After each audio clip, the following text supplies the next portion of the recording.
Here's a lockpick. It might be handy if you, the master of unlocking, take it with you. Looting through the rubble, leaving cities war-torn, still incurring more scorn. Ragged and I'm forlorn, trying to unlock this. Open with my lockpicks, punching with my second hand every time the clock ticks.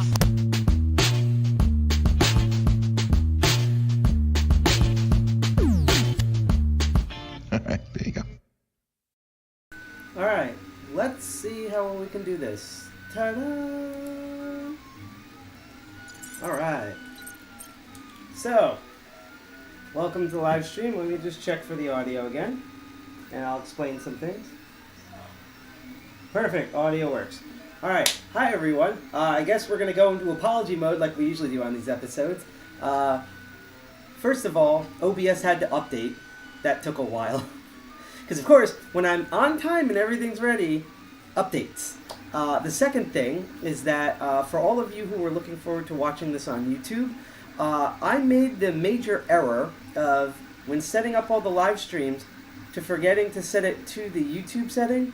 So we are streaming on live on YouTube, but you have to actually go to the YouTube page and then click on the link.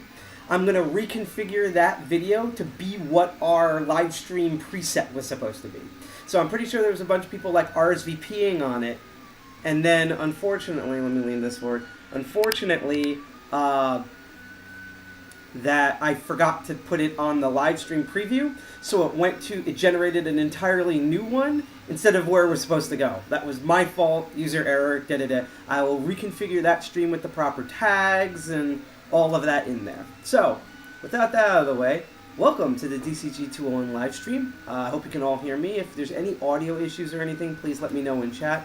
My name, people refer to me on the interwebs as Sidepocket. I'm one of the two co-founders of DCG 201, otherwise known as DEF CON 201, or previously known as DC 201. We are one of the many DEF CON groups, which are computer hacker groups that meet at least once a month across the United States, around the world. And because our 201 is our area code, we are the New Jersey, aka New Jersey, meetup, particularly in Jersey City. We are going to resume our meetups in December of next year, so we're just going to be live streaming and doing fun internet stuff until then. But if you do want to check us out while we continue to update our website, here's our media blog. And if you want to follow us on all the social media, and in fact I just realized I should have also brought up something else too, we are on a bunch of different social media. We are still on this incredibly even more fucked sinking ship that's known as Twitter, because I'm not calling it X, because when Elon Musk stops dead naming real people, then I'll stop dead naming his dumb projects. But we are also on the amazing hostducks.social instance of Mastodon. We have a GitHub page. We're on minds.com. We're on Co-Host. We're on all sorts of things. In fact, the very new thing. Hello, Delp. Nice to see you. I don't know if you just got in by and explained that AI to update OBS, and two, if you're watching this, like you said, through YouTube, I forgot to link it to the YouTube preview, so it just spun up a new YouTube, so I have to, after the stream, go back and reconfigure this YouTube that's going to happen to what the preview one was going to be like, which of course probably confused everyone. That was my fault. But thank you for being here. Oh, I just realized something else too, but we'll get there when we get there. Anyhow, brain's dying. Yeah, you can check out our social medias, including literally last week, thanks to the awesome people at Hack Manhattan, which is also where we're streaming from, and we'll get into that place in a moment. We finally got on the literal alt Twitter that is known as Blue Sky. So we have that on our link tree at linktr.ee/defcon201. I believe we're like DCG201 at blsq.socials or whatever the hell it is. Whatever the normal Blue Sky thing is, you just add DCG201, that's our Blue Sky. Maybe we'll even take a look at it in a second, but we're on there now, so if you have a Blue Sky and you're not on all the other stuff, you can follow us there. There's no excuse to follow us for updates when you follow our social media. It also lets you know when we're live streaming and what we're live streaming, so that's great. And finally, even though we're trying to use it more, we should be doing one CTF in December, and then we're going to be more focusing on CTFs and activities on here until then. Here's our Discord until we get like our IRC and stuff running. Are we all good? Good. The last bit of things I want to bring up is twofold. Actually threefold. One is that if you want to also get updates directly from whatever live stream service you're watching from, you can follow us or subscribe to us completely for free on Twitch, YouTube, PeerTube on our diode.social, Odyssey, and Kick Streaming, which has been a little wonky. It's been our newest one. We're going to probably talk about that next month. All of those, except for our PeerTube and our Odyssey, when you join while we're streaming, I get notifications and cheer everyone, and thank you for streaming and following us. And if you are on YouTube, you can click that bell and turn on the full bell, the full like, the full subscribe, because YouTube is a poorly coded piece of shit and doesn't do that by default because it hates its fucking users, even though that's where it gets all its money from.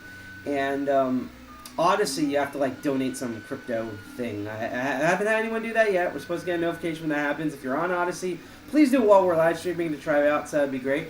Speaking of trying things out, I love a lively chat, and because especially we're going to be going through a lot of like content that's not physical, if you have any questions about the stuff that I'm going to bring up, the items presenting, where is this weird void, what's that weird sound, which I'm going to get to in a second because it's a really funny thing. Please let me know in chat. Talk amongst yourselves unless you're a really, really lame troll and I kick you out. Please feel free to chat. But if you're also here to lurk and learn, and I know that because of the topic we're talking about tonight, a lot of you folks really want to learn this stuff, then as I keep saying, keep lurking, keep learning. And the final thing that I'm trying to get back into is now, even though we're not going to be learning, just preamp, because usually on this show, Master of Unlocking, I'm going to kind of get ahead of myself. This is the show where I teach about locks. I teach about, I just realized I forgot to take out my EDC here. I teach about the security of locks, how locks are built, how locks and physical security stuff is set up. And I also teach how to circumvent those securities, such as bypassing them and shimming them. And probably my famous thing to do is to pick locks open. So that's what we normally do on this show. Well, I'll put it this way.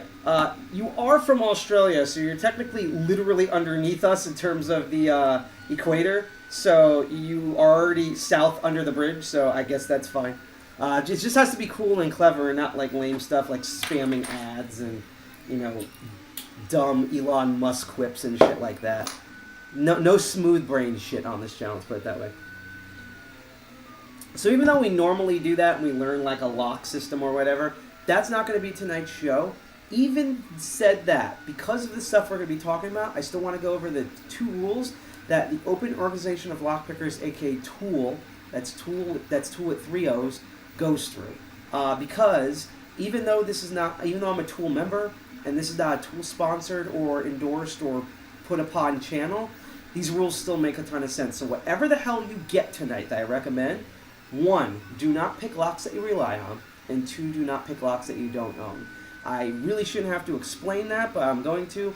Don't pick locks that you rely on. When you buy any of the equipment here, do not try them on your doors, do not try them on your gym locker, do not try them on your girlfriend or boyfriend or your partner.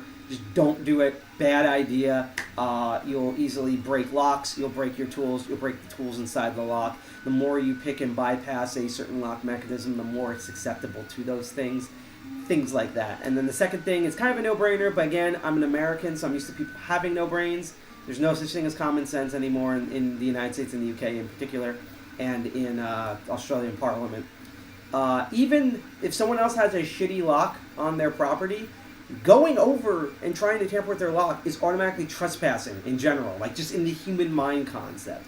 So just don't do that. It's both to legally keep you and everyone else safe. It's also a way to like physically keep yourself safe, especially if you're like my skin color, things like that. So once again, do not pick locks that you don't own, and do not pick locks that you rely on. So getting that out of the way, let's get into the episode as I rehydrate. And also, if you have water, please rehydrate yourself. So last year I did a similar topic where the number one question I get in lock stuff is not how to defeat a specific type of lock or a lock mechanism. It's where the hell do you buy the equipment and practice locks and lock stuff and bypasses and all the other shit that you have in your giant tool chest here that you're teaching. That's the big thing that I get, because they want to learn at home, they want to bring stuff at home, They want their own pick set. They want their own type of locks. Some don't even want like custom practice locks. They want like real world locks. And I just remembered another thing I forgot, but I'll look that up later. What the hell do you do? So this is what this episode is. The last time I did it, I was in a crowded ass McDonald's because I couldn't get to the destination where we were live streaming at, and there was like a giant like conversation meeting going on, so you couldn't hear shit. So even though we have a little funny noise that I'm going to point out in a second, this episode is all about, particularly this week, because Black Friday is coming up, that terrible capitalism practice, which then leads to all the other winter solstice holidays, whether you celebrate the Christ of Moss, whether you try to debate on how Hanukkah is spelled. And by the way, condolences to everyone in Israel and Palestine right now. That's not Netanyahu or Hamas. You can go fuck yourself if you are one of those two things. Otherwise, condolences for all of that.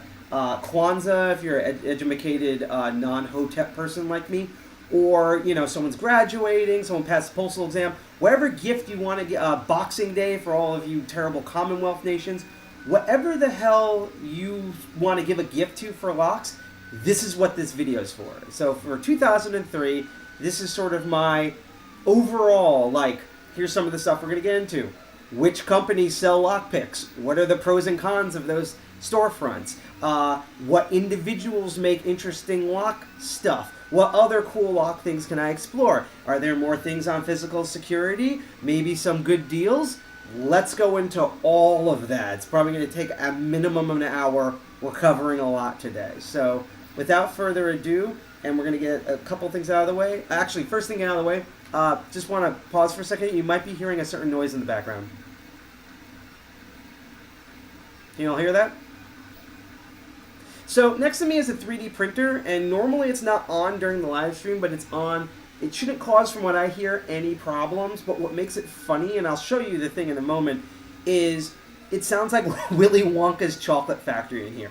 Like, it literally, like, this is the stereotype computer sounds you hear from, like, 1960s sci-fi documentary films. Like, I'm going to show you it printing. Here's, listen to this awesomeness. Like, this is some ASMR right here.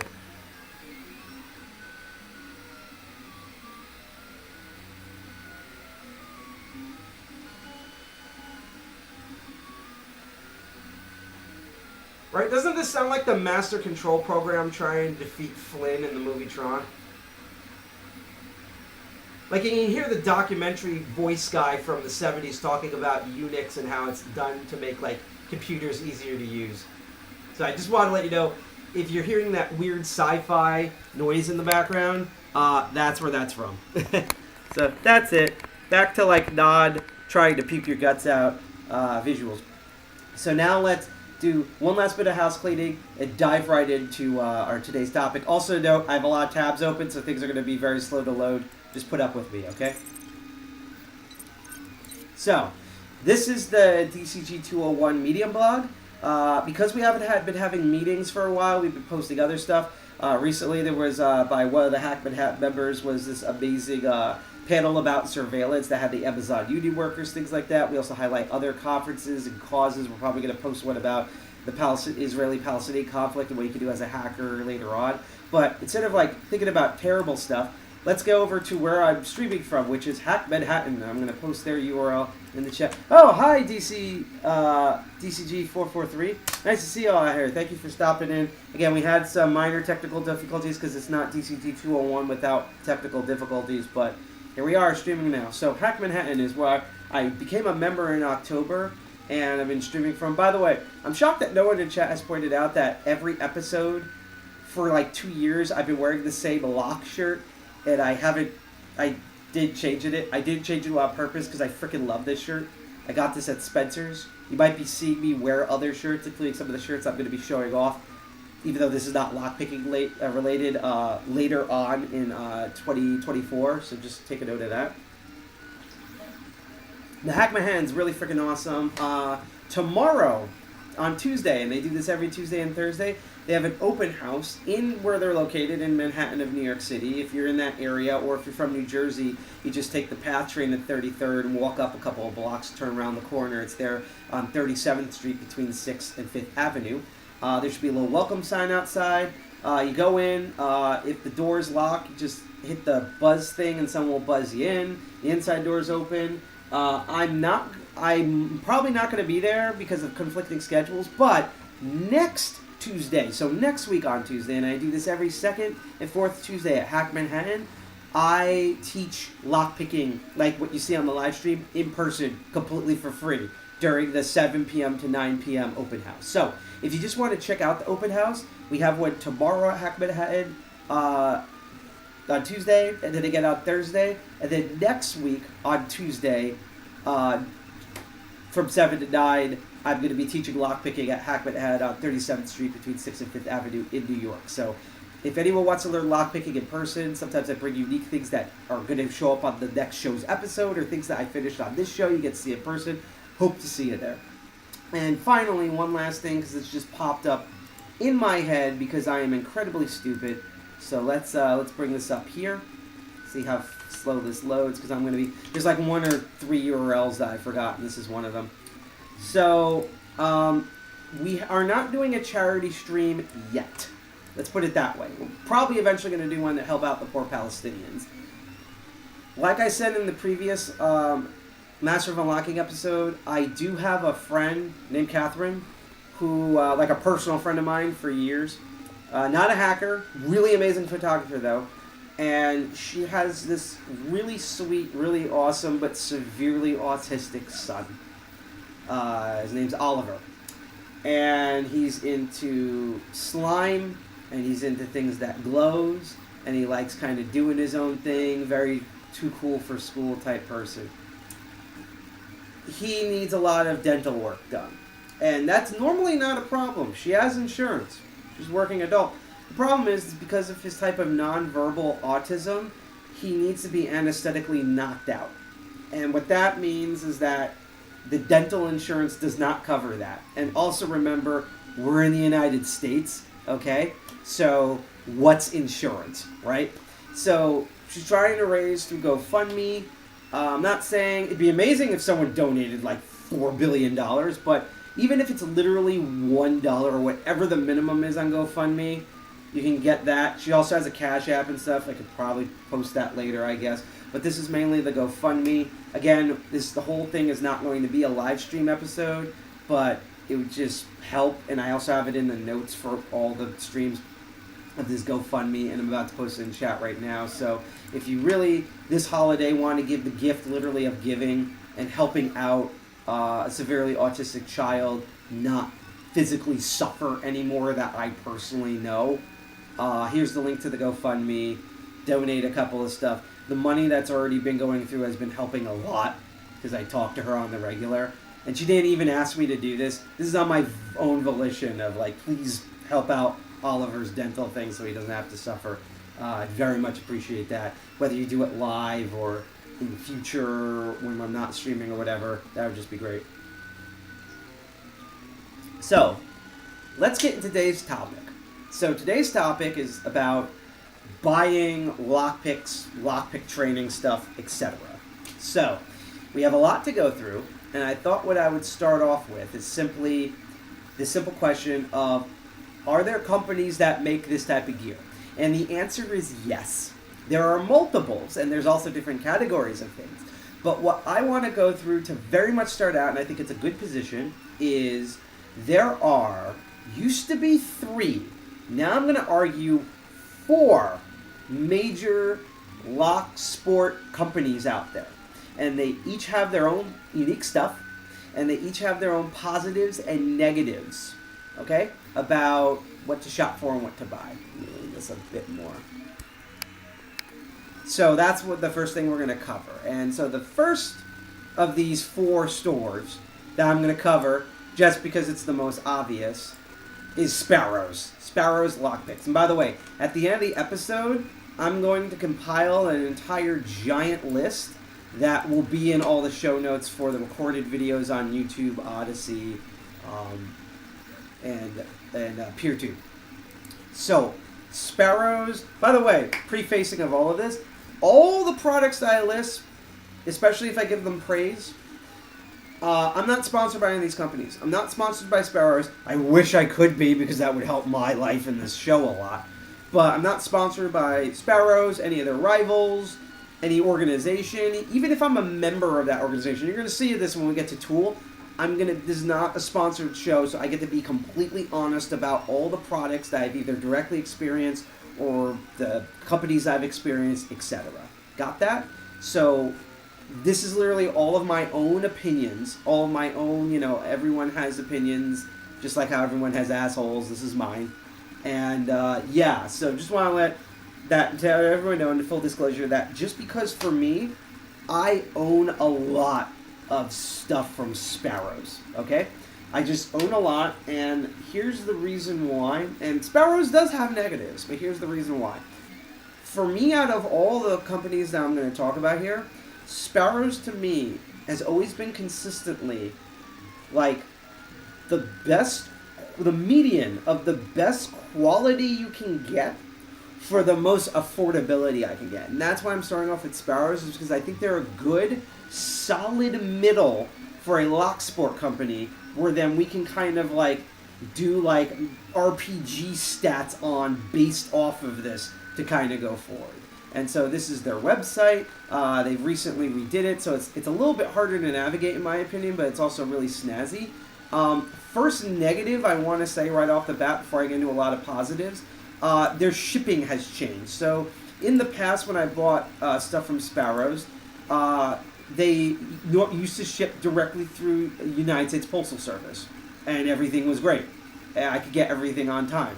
Now, if I remember correctly, when you order stuff from Sparrows, and remember I have a lot of tabs open so things are going to be really slow to load, it now ships through UPS.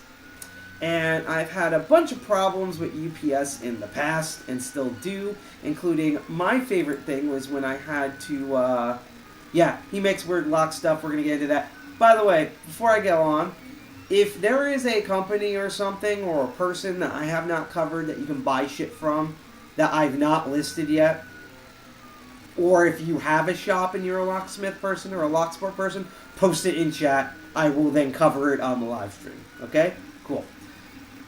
So back to Sparrows. I one time had to, my credit card expired. I had to be sent a new credit debit card, right? So I, at the time, had a UPS P.O. box at the UPS store. So I gave the bank that P.O. box from UPS. The UPS driver that the bank used could not find the UPS store where the P.O. box is. I'm going to repeat that again.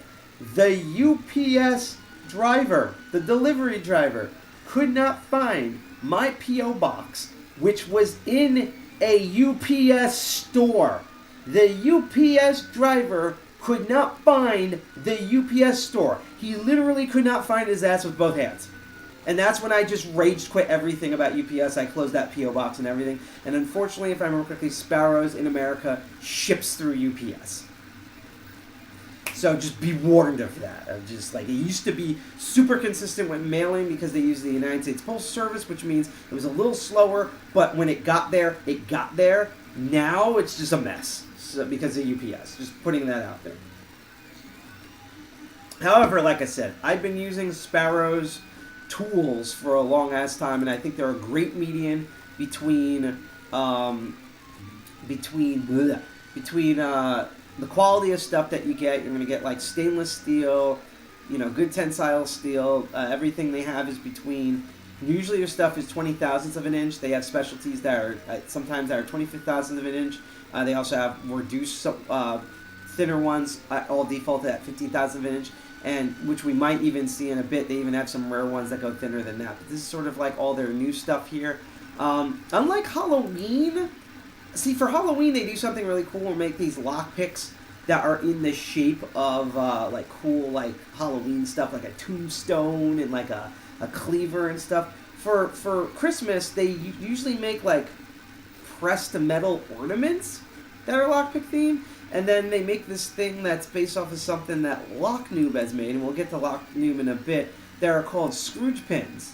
which are these pins that are shaped like a little Christmas tree and a snowman, which I think is cute if you get that with the cutaway locks they sell, but it's not, I don't know, I just wanted like, I don't know, maybe like a snowman wafer pick that actually had like the carrot and the top hat and everything. Just something more direct use that's Christmassy. That's just me. They feature a wide range of products, and what I really have to give them props for is their lockpick sets, particularly for beginners, and even better, their lockpick cases. I actually recently had a hacker friend of mine who wanted to replace his lockpick case. And I told him that while he has all these other options, Sparrows, and I'll actually do it right now if I can, they just sell, it should be around here, cases. They just, like, if you just want lockpick cases, they're extremely good quality nylon. I got this 3 years ago. It looks like I just frickin' bought it. Nylon, great stitching. These take like a decade or more to even begin to wear out. There's like almost no fraying on or anything. And I've had this in my ass pocket, jumping around, being thrown around across the room, and dogs chew on it. It's been great. And they're really cheap. Like the Creeper case, as you can see, is like 13 bucks. Most of the cases are like 15 and under. The Vorax case, which you can just put every lockpick imaginable, like 30 lockpicks, is $17.50. The Sherman case, which is really professionally done, is just barely $11. Really cool things. Yeah, the Sherman case, which is like classic lockpick case 101 sort of here with all those tools. Another really cool case is the competitive case, which has a thing where if you work constantly at a desk, it folds up into like this little pocket thing, just like the Sherman case. But then when you open it up, you can fold the backside, so everything's like spread out like you're using Home Depot tools or something. So if you want cases, you can't go wrong with Sparrows. Another great case for Sparrows is the Ranger case. And what I'm going to eventually get this case early next year, or maybe if someone wants to give it to me. And the Ranger case is really cool because it's a two-part case. It's designed like the way a gun belt is. So one part of the case clips to your belt, and you can then remove the lockpick case out of that sling on your belt and have the dedicated case. And when you want to put the case away, you just slide that back in the belt, just like you would like an actual gun belt. It's really cool. But the other thing I will also give major props for with Sparrows is their beginner sets. I think they have excellent, they're like my go-to usually for beginner lockpick sets, which I will get into a bit when we get into some of the other companies. If you want something that's super basic, you just need all the key things for $20, you can't go wrong with the Kickstart. It comes in a case that's about half this size, same height profile, and it comes with basically the 4 things that you truly absolutely need. That's a very good starting set, which is a short hook, a hybrid pick, which has a hook reach but has a half diamond at the end, a triple peak Bogota, and a city rake. So you have 2 picks and 2 rakes that are really solid, and then a bunch of turning tools, and it's all basically there for barely 20 bucks. You can also put a cutaway metal lock, which might not sound impressive, but when we cover a certain company later, I'm going to contrast that with this Kickstart set. A really cool also thing about the Kickstart set is that it has expansions. So if you want to expand your picks instead of just buying individual picks, they have sets here, like their second set is a proper half diamond, a medium hook, a double peak, and a snake rake with a different design tension tools. You can get that. And if you want to get everything for just bam, like just $35, done, and just get everything and you never have to get a lockpicking kit set ever again, you can get what's called the Tuxedo. It has every truly base thing you need in here. It has a short hook, a half diamond, a hybrid between a hook and a half diamond, a snake rake, triple peak Bogota, and a city rake with both twisty bottom of the keyway tension tools and L-shaped twisted bottom of the keyway tension tools and non-twisted Z-shaped bottom of the keyway tension tools. And it's great. If you want something that has more hook variety, if that's more your specialty, if you really just want to focus on picking and not raking, they also sell the Spirit set, which has this stupid crap tiny thumbnail, but basically it has 4 different hook lengths plus the double peak and the triple peak Bogota and the city rake with the same sort of tension tools. It has everything in there. If you want like an entire lock picking like learning set, You can go with either the night schools for $77 to $95. They're not perfect, and the case is bigger than normally what you would want, simply because that way you can add things to it and expand on it. But what you get is either 4 or 8 lockpick profiles. So it's the same things you see in the tuxedos or the kickstart, plus 3 different cutaway locks, 1 with normal pins and 2 with 2 security pin types, and then more space that you can hold stuff in. So just great starter sets, and they have all sorts of, I'm not going to get into everything, but they have all sorts of bypasses and things like that. I'm trying to figure out where you can find, not sets. You can also, by the way, almost any of the picks that you see in a set, you can also get them individually at Sparrows.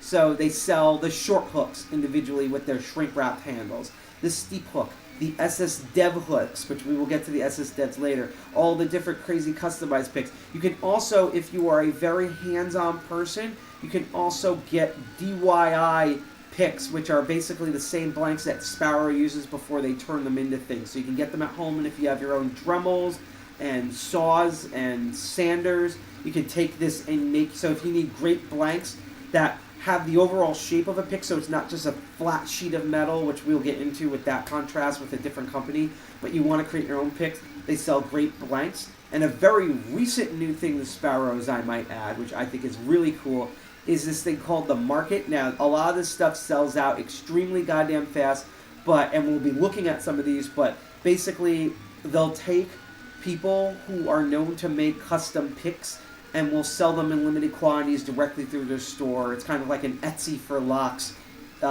picking stuff. It's really, really neat. So again, my thing about Sparrows, I think they're a great middle ground, especially between, like, you'll have quality, solid steel, solid construction. Not the best, but nowhere near bad. Not even near okay. It's good to great quality with the price. Nothing here, very few things you're kind of, maybe it should be less expensive because I wouldn't really use it, but most of the stuff, you literally get what you pay for with Sparrows. And again, I'm not sponsored by them. It's just by getting Sparrow stuff for many, many years. I'm just used to their stuff. And by the way, just to backtrack, if you ever get any of their cutaway locks, and let me go to the face cam thing, and I'll read the chat in a bit. This is what one of their... Oh, I'm dumb. Hang on. Why am I doing this? Hang on. Let's go back to desktop mode. I keep forgetting. We have the new camera now. I'm stupid. Hold on. Scrolling down. Lockpick cam. Turn on. Ta-da! So yeah, this is what a Sparrow's cutaway lock looks like. It's literally a Schlage lock body. And what I also like, by the way, about Sparrows is that all their lock-based practice stuff are all Schlages. Similar to another company, but I love when it's like all one thing, in this case Schlages, because basically all their lock stuff is interchangeable. So if you get certain other gear and stuff, like they literally sell something that we worked on previously called the Sparrows Reload, where you can take these practice locks and change the insides out. They all work on the same Schlage system, and they sell the tools and stuff also to remove these with the pinning mats and everything. But really solid design, good to hold in your hand. They're roughly by design similar size to like an actual padlock, so they have good heft and grip. And what I also like is that when these started out, they had like normal Schlage keys, but now they made this like gnarled, rounded bit that's easier to turn, and is just very unique in my opinion. So just as a quick example, that's what one of those looks like. Let's go back to, let's read the chat, and then let's go back into looking at some other companies here. So, Dalp says, I've had Sparrows, Monstrum, XXL since 2018, a couple of picks breaking, like probably 3 or 4 daily use. Most are still in good condition. Yeah, again, all lockpick stuff can break and usually will break. Now, I will say this, and I will get to there when I get to this certain company. I personally, not my students, I've had my students break things. I've only broken one lockpick tool in my life. It was a disc detainer from a certain company, and we'll get there when we get there. Oh, speaking of disc detainers, They also sell occasionally really unique stuff. So, let me turn on the frickin' lockpick cam. So like this is literally the tool that Bosnian Bill Lockpicking Lawyer made. This is the Sparrow's Distatator. And another thing I also like about Sparrows too, by the way, is like the presentation and the packaging for the most part is really cool. For their like custom products, they're like unique products. I will say one thing though, okay, about not just Sparrows but most lockpicking companies. When you get a lot of tools and stuff, I don't know why, but they all come in little drug baggies.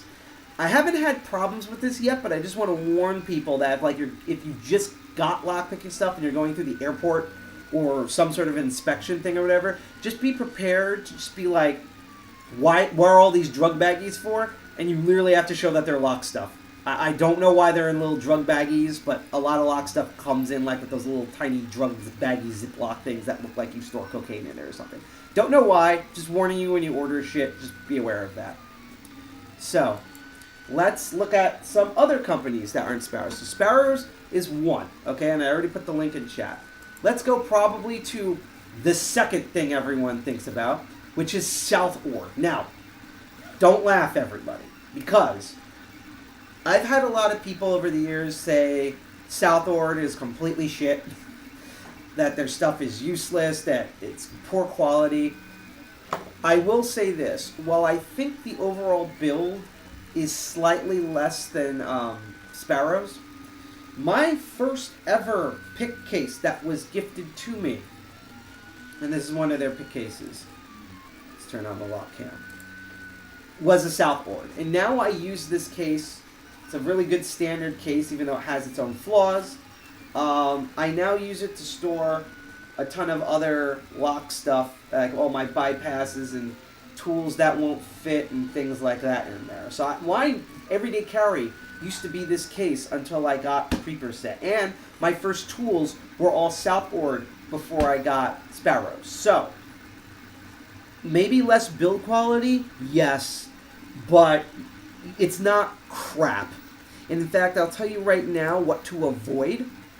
Avoid just Amazon, okay? Avoid Amazon and avoid, even though we're going to make an exception later on, avoid lockpicks, like actual picks, not rakes or bypasses, picks from any company that is a survivalist or prepper.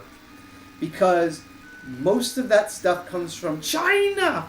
And here's the thing. There's a lot of really good stuff from China.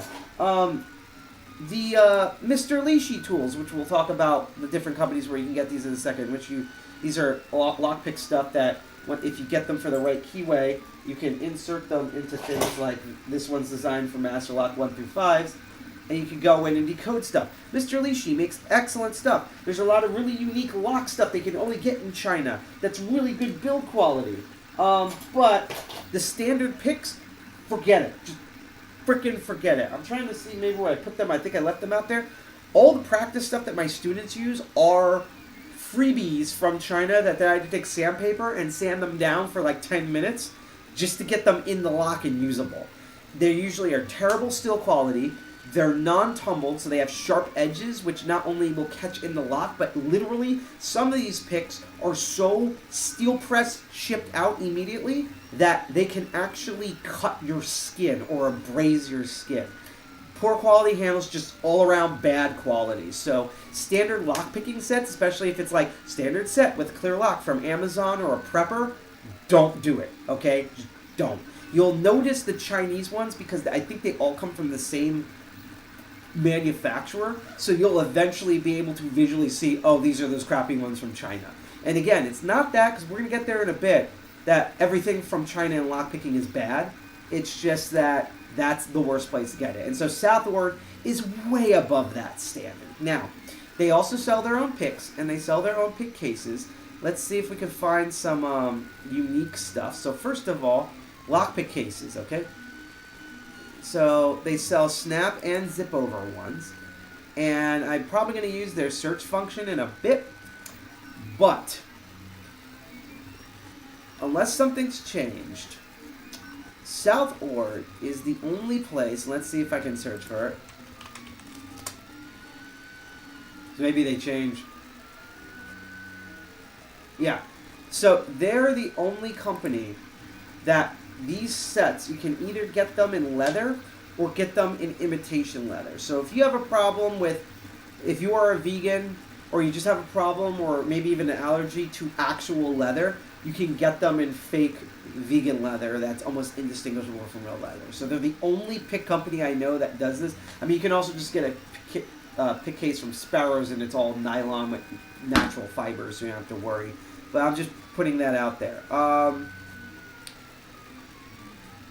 So, in terms of beginner picks from Southord, they have an even slightly cheaper one from Sparrows. That to me is my second favorite beginner lockpick set for someone on a budget just starting out.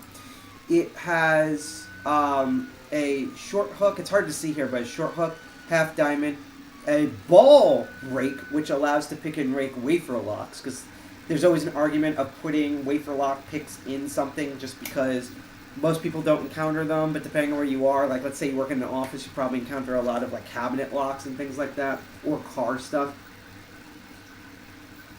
And an S-rake, which should work on most things like master locks and stuff.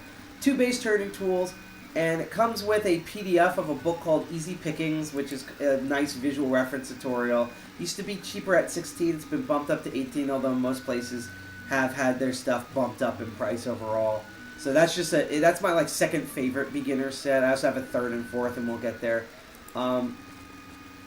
They also sell this like highly tumbled lockpick set line called Pagoda. So you can get them as a set or individual picks, and they're tumbled. They have a mirror finish. They're really nice. What's the other things here? Some of the unique stuff from Sparrows I'm trying to pick out here. Pick out.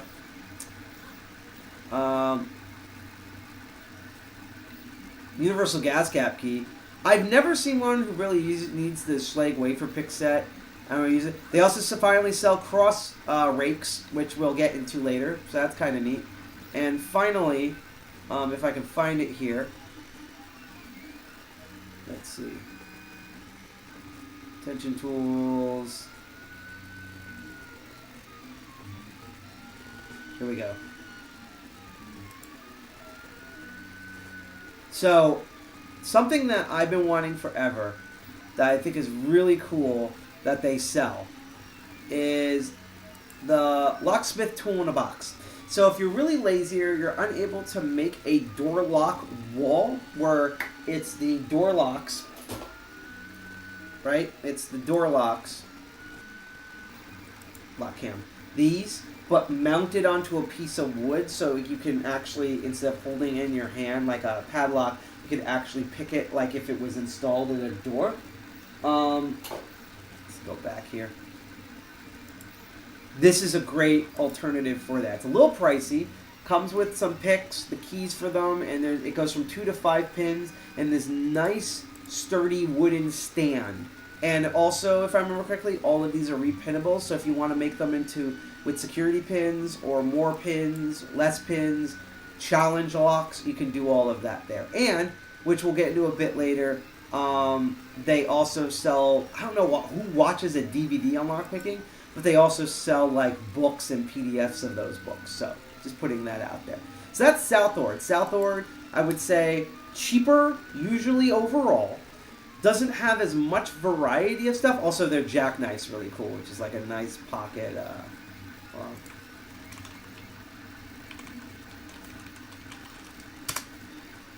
Let's see if it finds them. I've spelt it wrong.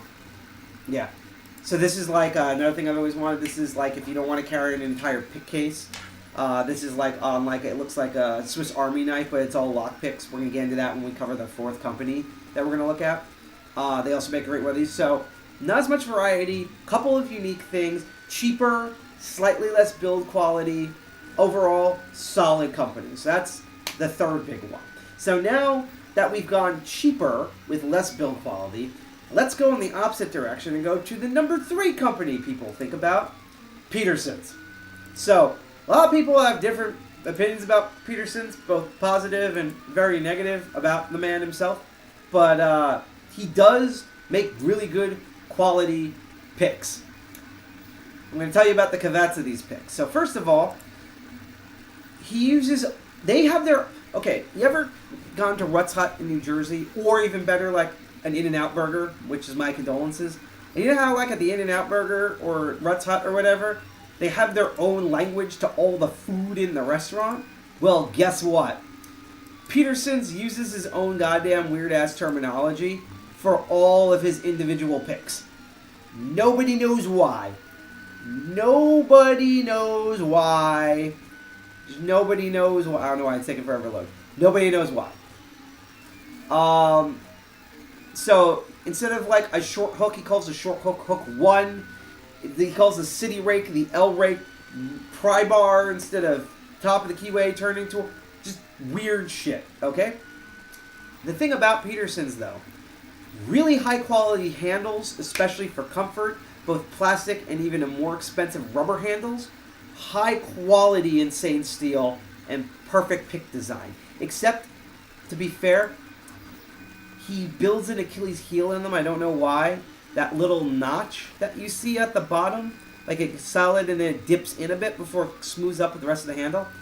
Every time I've seen a Peterson breaks, it always breaks on that point. I don't know why he builds them that way. Other than that, in terms of the metal, the profiles, the handles, amazingly solid. Here's another negative, though. You know, I keep saying about they make solid picks and bypasses, all different types, cool stuff. Okay, after you watch this video, I want you to go out and look up Bosnian Bill's, aka Lock Labs, peace be with him in his retirement, YouTube videos on his lockpicking set. So the joke that us lock sporters have, and I'll give you a good scenario before I explain what it is. The last Tuesday, when I taught a class, I had someone come in with a pick set. I had to teach him how to use a bottom of the keyway turning tool. He kept being confused by it. And then he showed me that exact same top of the keyway turning tool. And I realized, oh fuck, he bought a Peterson set. Because here's the thing about Peterson. He knows really well how to make individual picks. He has no idea the variety of picks that lock sporters actually carry in daily use. I literally have a joke that I think the way Peterson comes up with his lockpicking sets is that he takes all his beautiful individual picks, stuffs them into a can, and shoots them at a piece of drywall, and whatever ones stick in there goes into his set. My favorite example of things that he'll do is he used to have, I don't know if he changed it, but he used to have an entire set about rakes that was great, except it only came with top of the keyway tension tools, which is like, what the fuck? Because let me show you what I mean about top of the keyway tension tools here. Okay, we'll do it on the lock cam. So, I think we all are kind of familiar with raking, so I'm not going to go over to that. I've covered raking in past episodes. But let's do like kind of a comparison here. If I can get that tool out. Here we go. So like, let's use my worm rake. So the reason why I use a bottom of the keyway tension tool for this is because that way it gives you all the clearance space above where the pins are, and that allows us to slide in and out really easy and then open. So again, Peterson had an entire rake set that only came with these type of top of the keyway tension tools, and this fucking sucks because the way top of the keyway tension tool tensions is inside the cylinder right in front of that first pin, which means that when you attempt to rake, it pulls the top of the keyway tension tool out because the rake goes past and pulls the bumps hook onto the rake and pulls the rake out. Why? Why would you only include top of the keyways for a rake set when bottom of the keyway is the known gold standard for putting rakes? And that's just one example of Peterson stuff. So, I'll put it this way. If either you are an experienced lockpicker and you just want to have like your one quality short hook or your one quality triple peak or whatever, okay? Or if you know someone who has lockpicks, does not have a Peterson's, and you want to just give them one pick, you go and you get that one hook number one or short hook from Peterson's, or that one rake, just that one pick or bypass tool. Do not buy sets from Peterson's. They are ridiculously expensive. All this stuff's expensive because of the quality, and the sets are confusing. No one ever uses these combinations of picks and stuff. The reason why the Ghost set is so popular is because it's the closest to what like a normal carry every EDC you can buy that you don't have to edit, that mostly works, and that's it. I would still rank the Ghost pick set lower, despite all the individual quality picks, than a Creeper set or a Tuxedo or whatever from Sparrows, or a Padoga set from Southward, just because it's a better variety of different pick profiles and cheaper too. So let's recap of the three we covered so far, because we're covering a lot. So we've done Sparrows, which I think is a good middle ground between bang for your buck and the price. You have Southward, which less quality overall, maybe not as much variety, has some really unique items, and also still better than buying locks from China. If you want something really cheap, basic, go for Southward, especially in terms of base picks. And if you want gourmet, high quality individual picks, buy them from Peterson's. Don't buy anything else from them. Okay? Although I will mention here, and I should actually share the Peterson link. And actually, instead of just sharing the Peterson link, let's share this URL. Apparently, they do have a holiday sale. So there is a coupon code that's listed here. I'll post the URL of it in the chat. If you enter RE0KXT9X3W, you get 20% off over anything at Peterson's. That's $50.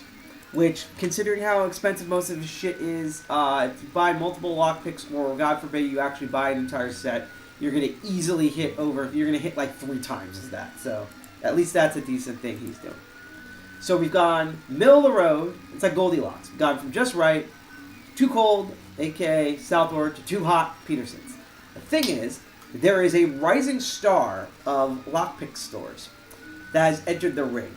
You probably have heard of them because certain lockpick people who work for this company shills them out all the time. I don't have anything of this company, although I'm still going to judge it from what I've seen remotely and of other stuff people have brought in. And of course, that is, as Lockpicking Lawyer says, you can buy this set thing here from covertinstruments.com. So this is the fourth motherfucker that has entered the ring. You know, it's like you have Nintendo, Microsoft, Sony. Here comes Google Stadia, although they are nowhere near as bad. And again, I can't talk to their direct quality of stuff simply because I don't personally own anything of theirs. I am going to get stuff of theirs starting January next year. But what I can tell, and I think there was a great post on Reddit asking about Covert Instrument Tools. And I think I can sum it up really well with this from them. From my experience of stuff people have brought me and seeing the type of stuff that they have. They are a lockpick store. What do I mean by that? Is that me shitting on them? No, not at all. Okay?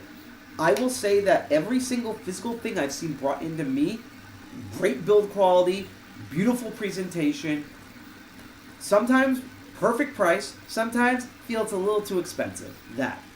But what I mean is that people see these videos from amazing people like Lockpicking Lawyer and McNally, who work and promote this company directly, and they make the assumption that if they buy the products that they see in the video, that all of a sudden they're going to get the same skill that Lockpicking Lawyer and McNally has. And here's the thing about lockpicking. It is a skill, okay? Do you need and want good quality tools? Yes. When you're used to it, get the Padoga set from Southward, get a Sparrow set, get like your hook, short weight, and turning tool from Peterson's. Everything else with locks is going to be your ability to feel binding order, recognize a lock, figure out how many pins there are, how to set them, other security features, etc. It's a skill. And there's a bit of luck in there too. You've seen me pick open things that due to camera shyness of certain locks and demo gods, I will just fail at, even though I'm technically an intermediate lockpicker. Okay?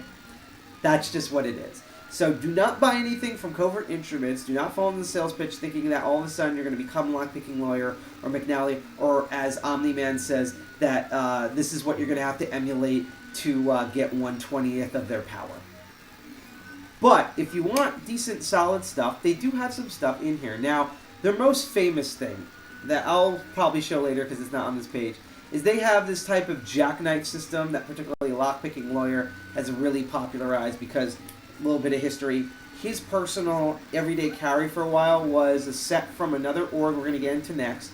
He took their micro card ones and then put them on a keychain. And so they based this entire jackknife system off of that. We'll look at that in a moment. That's what they're known for, but I just want to point out a couple of things.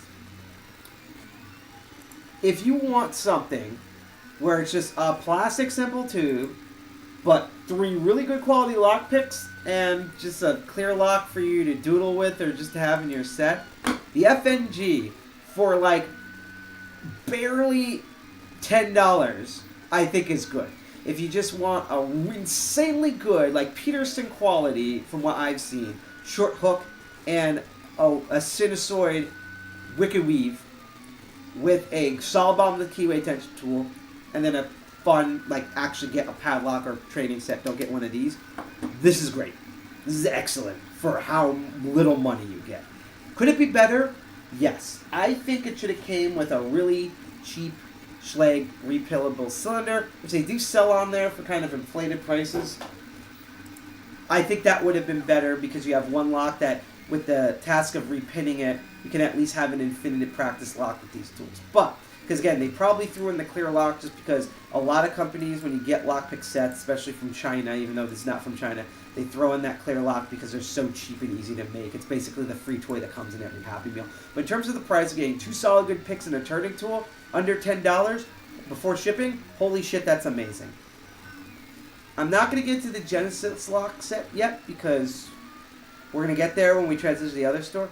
I have not experienced the Echelon picks. You have probably seen it everywhere because when it came out, they sent copies to every single major lockpicker except for me to review this motherfucker.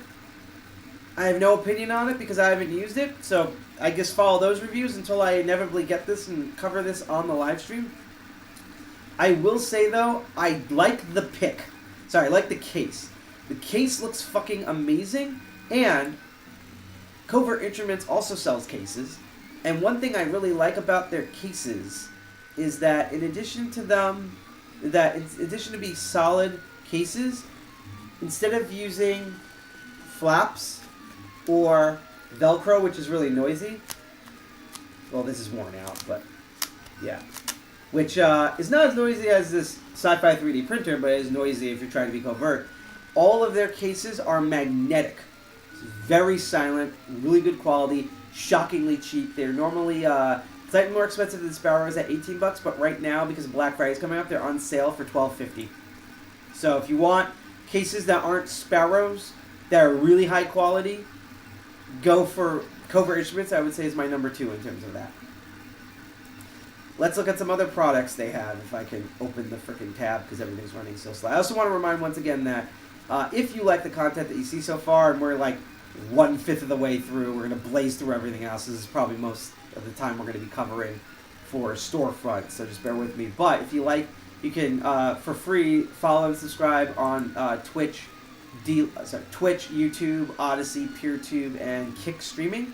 For Twitch, YouTube, and Kick, we get notifications when you follow. If you follow on YouTube, make sure you turn that bell and turn all notifications on, that little full bell, because YouTube is a piece of shit and doesn't do that by default. Other things that they sell, if I can get it to load, that I think is really cool. They have a nice selection of specialty keys at Covert Instruments where they sell like the TSA key kits. They're really calming all sorts of kits, like the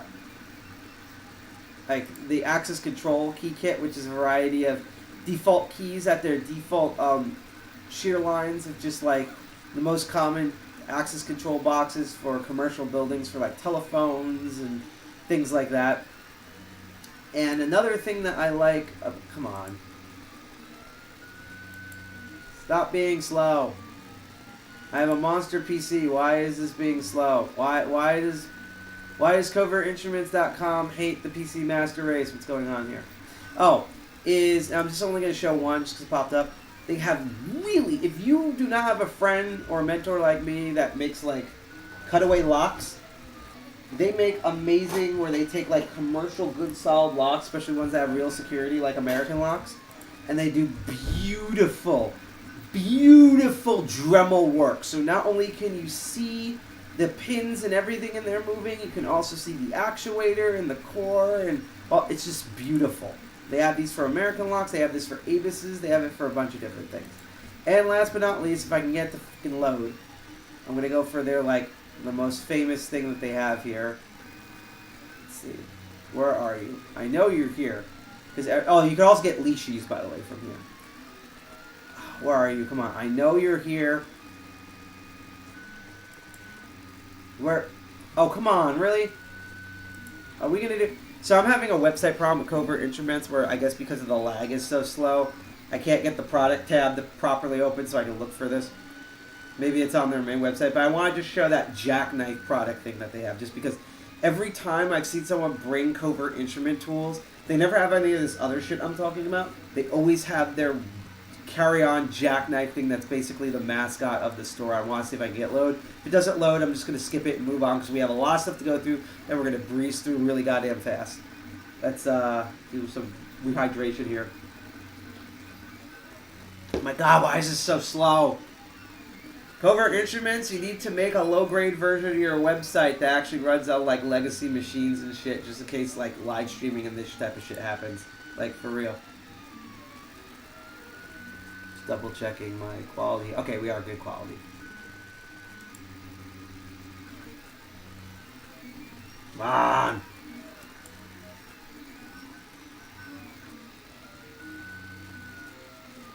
Why can't I get you to go? Oh, I see filter. Let's see. They have Black Friday deals already. Mag tools. Let's go under lockpicks and see if they're there. It's technically bypasses, but because I really want to show this, and then we're going to breeze through everything else. So until we get there, I'm just going to do another recap. So we have the 4 major storefronts here, which this one doesn't want to load. We have Sparrows, which to me is a great median between bang for your buck, where you get like good to great quality physical products for great prices. Very affordable. Some questionable tools on there, and also the shipping could be a lot better in the United States, but because I think their old shipping method was better. But to me, they're still like the Midway Gold Standard. Again, I'm not sponsored by any of these companies, just from my experience. Then you have Southward, which is less quality steel, maybe not as much variety compared to the other stores, but they do have certain unique items, and they're even more affordable than Sparrows.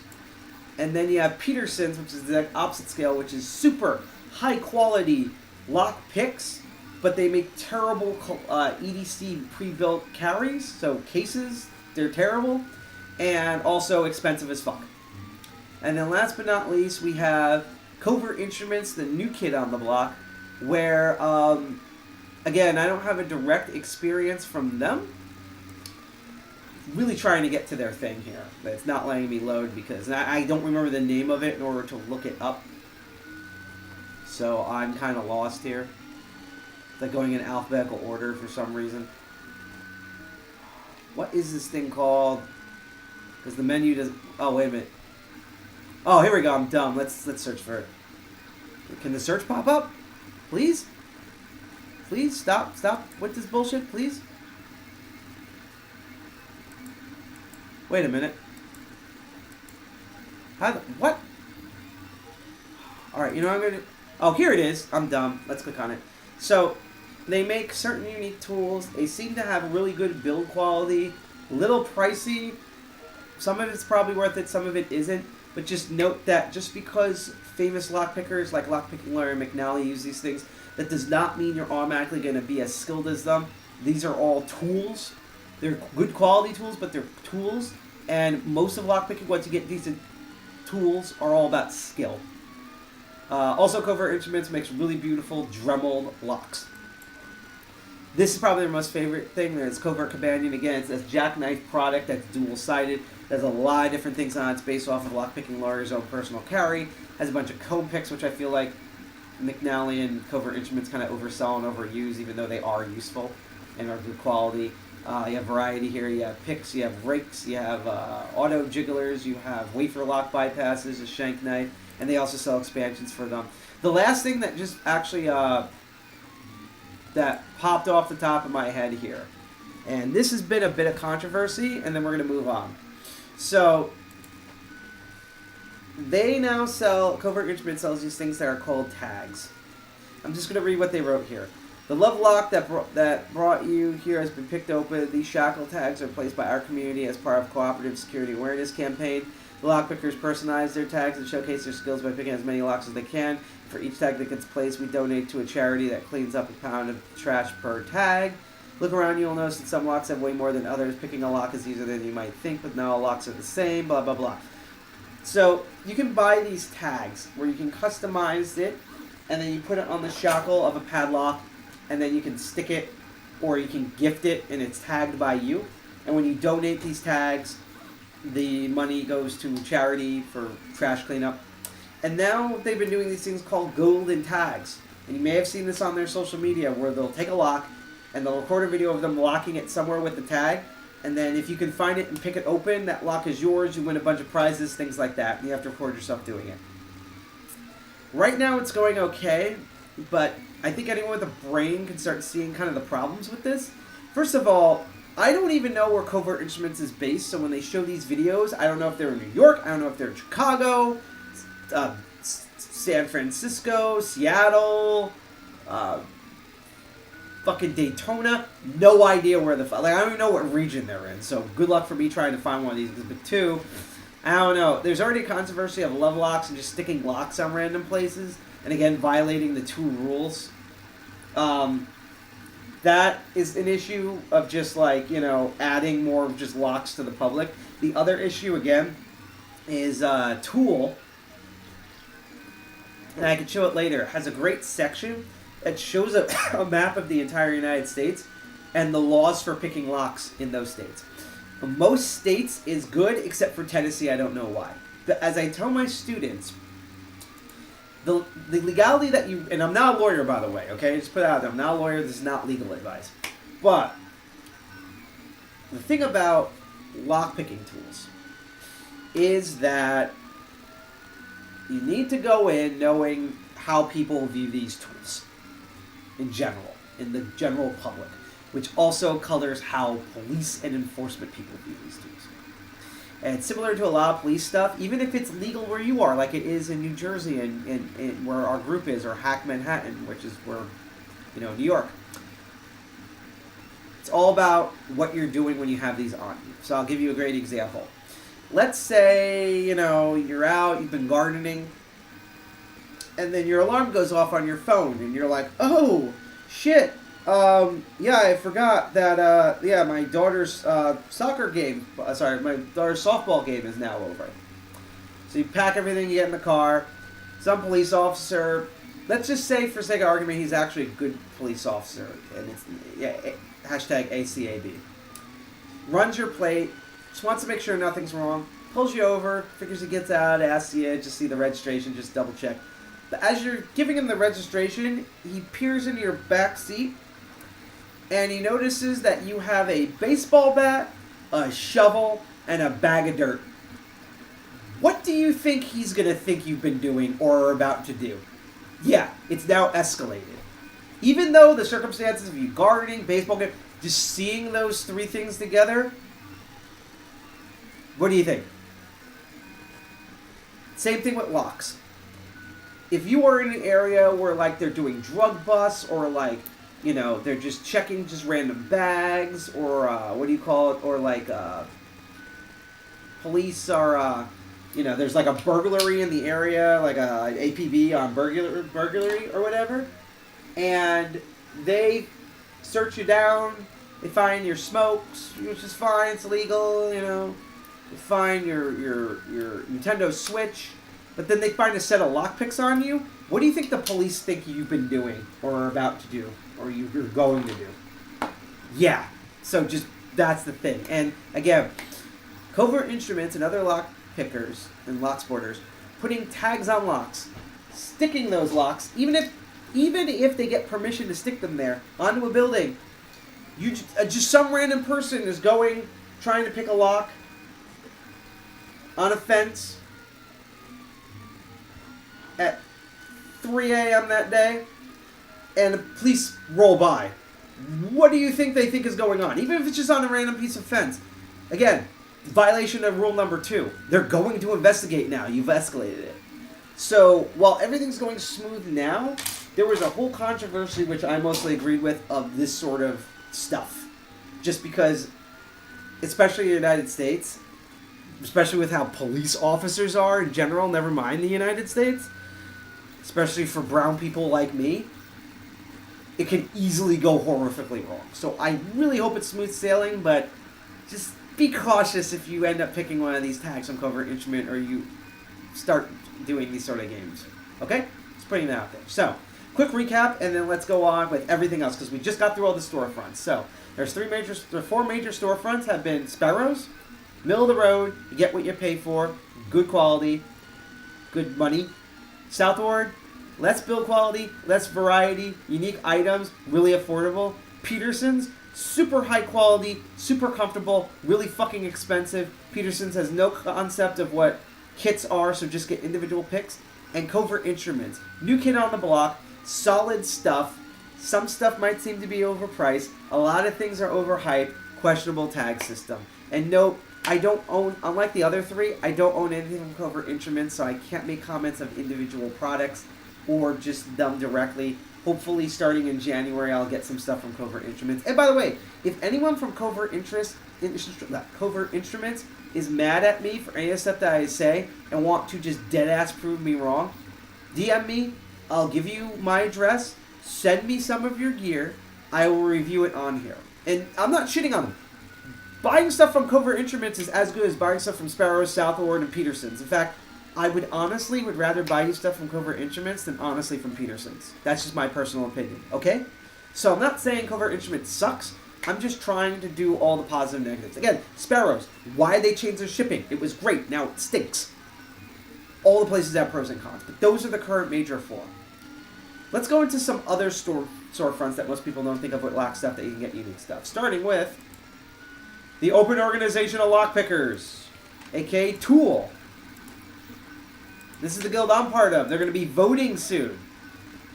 Please vote for Lockpicking Dev.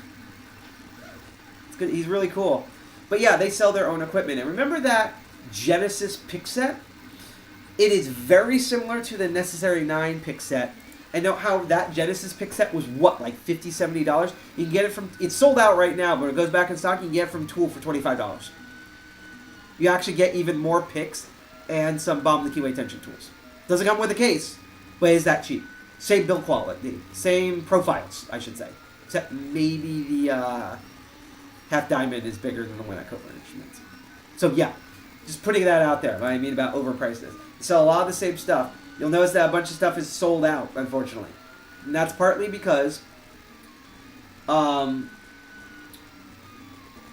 you order stuff from TOOL, members have to make these by hand and send them to you. Such as the one my mentor made for me when I ordered their tubular lock, training lock, because tubular locks either have no security or all the security in the world. There's nothing medium of the road that you can train on, so this is perfect. Another great thing, it's expensive, but it's really worth it, is their progressive pin sets. They get basic from 1 to 6, and for instructors, the 1 pin is amazing because it allows you to have people get the exact feel for picking, setting a pin while simultaneously opening a lock for students. Otherwise, it's useless if you're learning by yourself, in my opinion.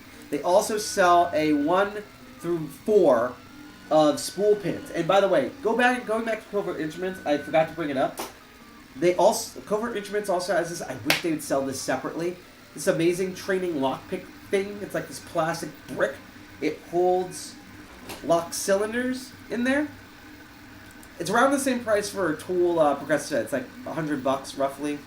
Let me go to just chatting mode. So it's a plastic brick. I'm gonna get it earlier next year to review on here. It holds cylinders like these, and it comes with 4 innards that are like this. But instead of like standard pins and spool pins, it's a progressive set of American locks, and if I remember correctly, a progressive set of pack lock cores. So it's a great intermediate trainer. I wish they would just sell those cores as is. So even though I have a set of tool, and I'm probably not going to be able to get this open on air, but I do have a set of tool 1 through 4 spool. 1 through 4 spool training locks. I would really love to have the Covert Instrument progressive set, even though it comes with this other stuff that's really expensive, and I wish they would just sell the cores for like $60 or whatever. Putting that out there. Let's go to desktop mode. So that's the tool equipment page. Also, what you can get tool is you can also become a tool member. So you can both become a member and vote and volunteer for stuff and get some really solid tools. Might take a while to ship. They sell out a lot, but they're great. And they're also one of the few places besides maybe Sparrows and another company we're going to talk about that sells progressive sets where you can truly learn how to practice locks. And if you want to instruct, you can also teach them there. So the other company that I absolutely love, that a lot of people don't talk about and I wish they would talk about, is Lockpick Extreme. I have an entire other set of, let me go back to face mode here. Let me share their store.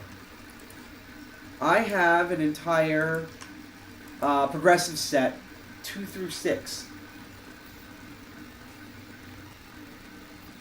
Hold on a second here. That are from Lockpick Extreme. This is the old ones that they had. They have new ones now that I think is really awesome. They're really good build quality, and unlike Tool, which are quality, but it's $85 before shipping in order to get it 1 through 6.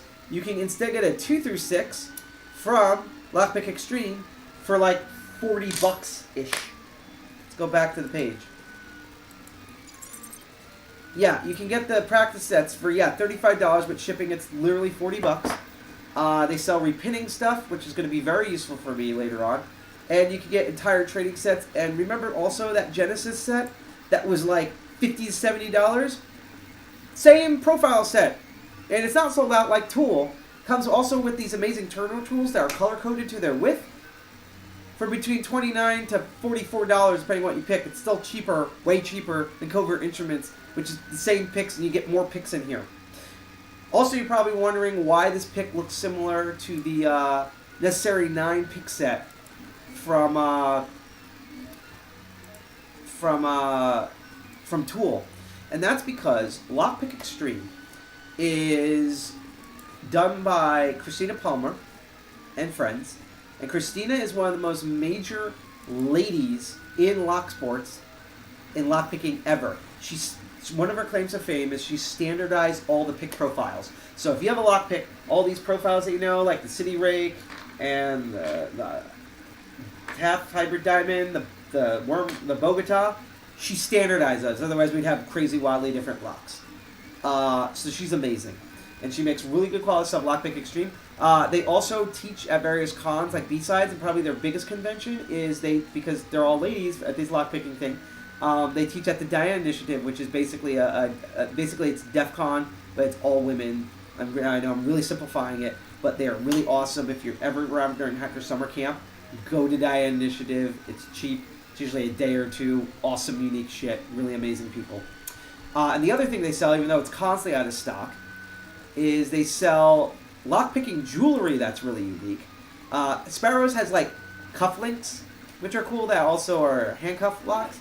Lockpick Extreme actually sells, when it's in stock, earrings that also are lockpicks and bypasses, and they're completely usable. So you see, you get 2 top of the keyway turning tools, a short hook, and half hybrid diamond, and a wave rake.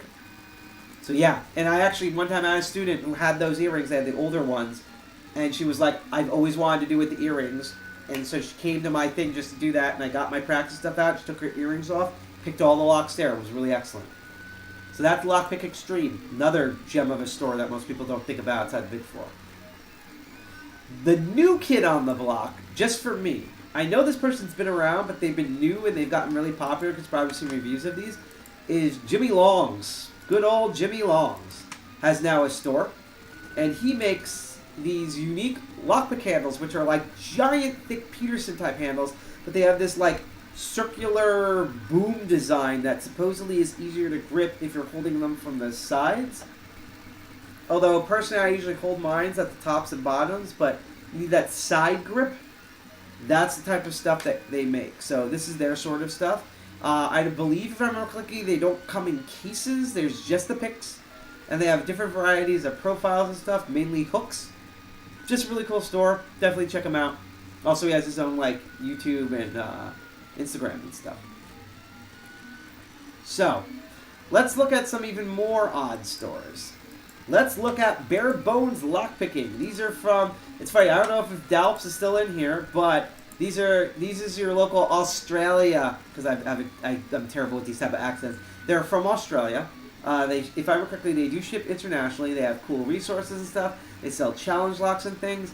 But I think what they're like really known for, besides these beautiful curved top of the keyway tension bars, as well as they can make your own custom pick profiles, is they make these amazing ass handles. Now you can get either the picks with these handles, or my favorite is they actually sell both these curved rounded and flat handles completely separately.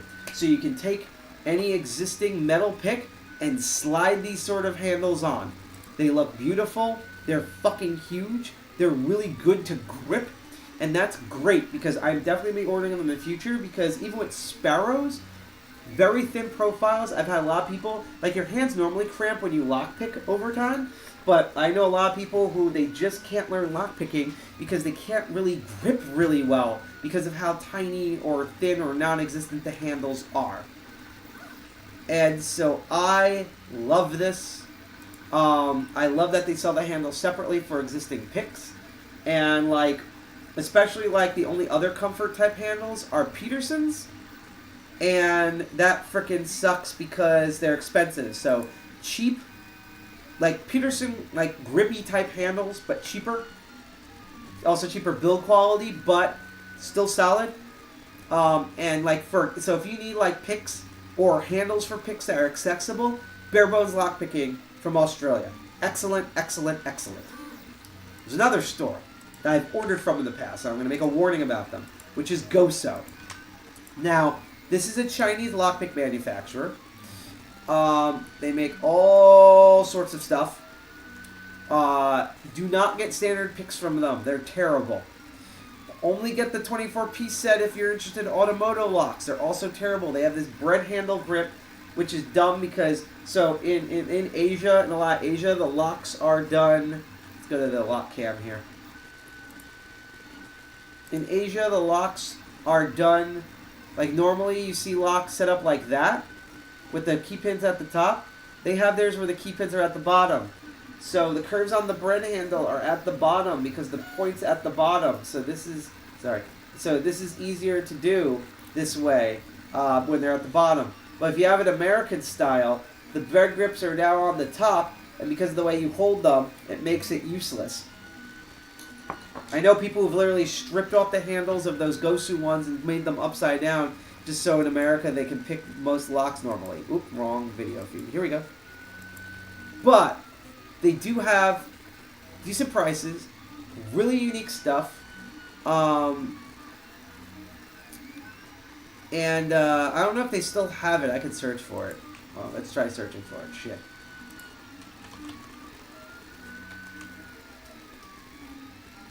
I think I just hit the wrong thing. Hang on.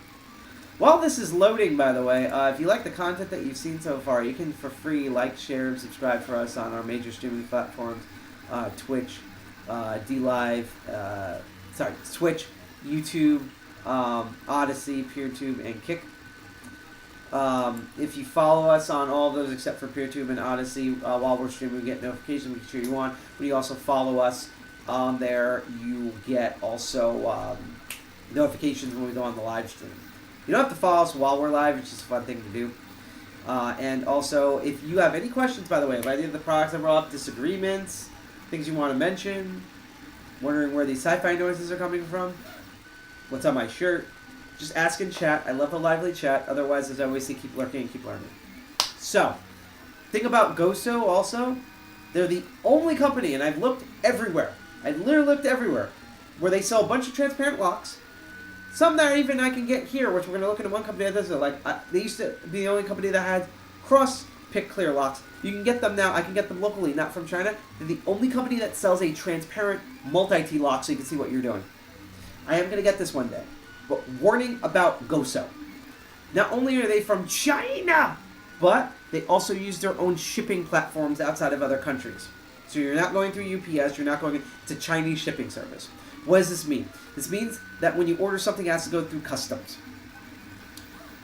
It was way worse under Trump. I know a lot of lockpickers who, even if they didn't care for Trump, or hell, maybe they even were conservative, fucking hate Trump just because of all the dumb tariffs he placed that made this impossible. So, when I got a bunch of this clear lock, I got it from Goso. Let's go back to lock cam mode. Got this from Goso. Just wanted to get a clear lock. It's the only place that had them at the time that was like this. And it came with a bunch of free picks that are now part of my training kit for the trainees to use. Cool. I ordered it in early May, came in late May. So it took a month to go through customs and then ship. And it has its own unique tracking number or anything because it's a Chinese shipping service.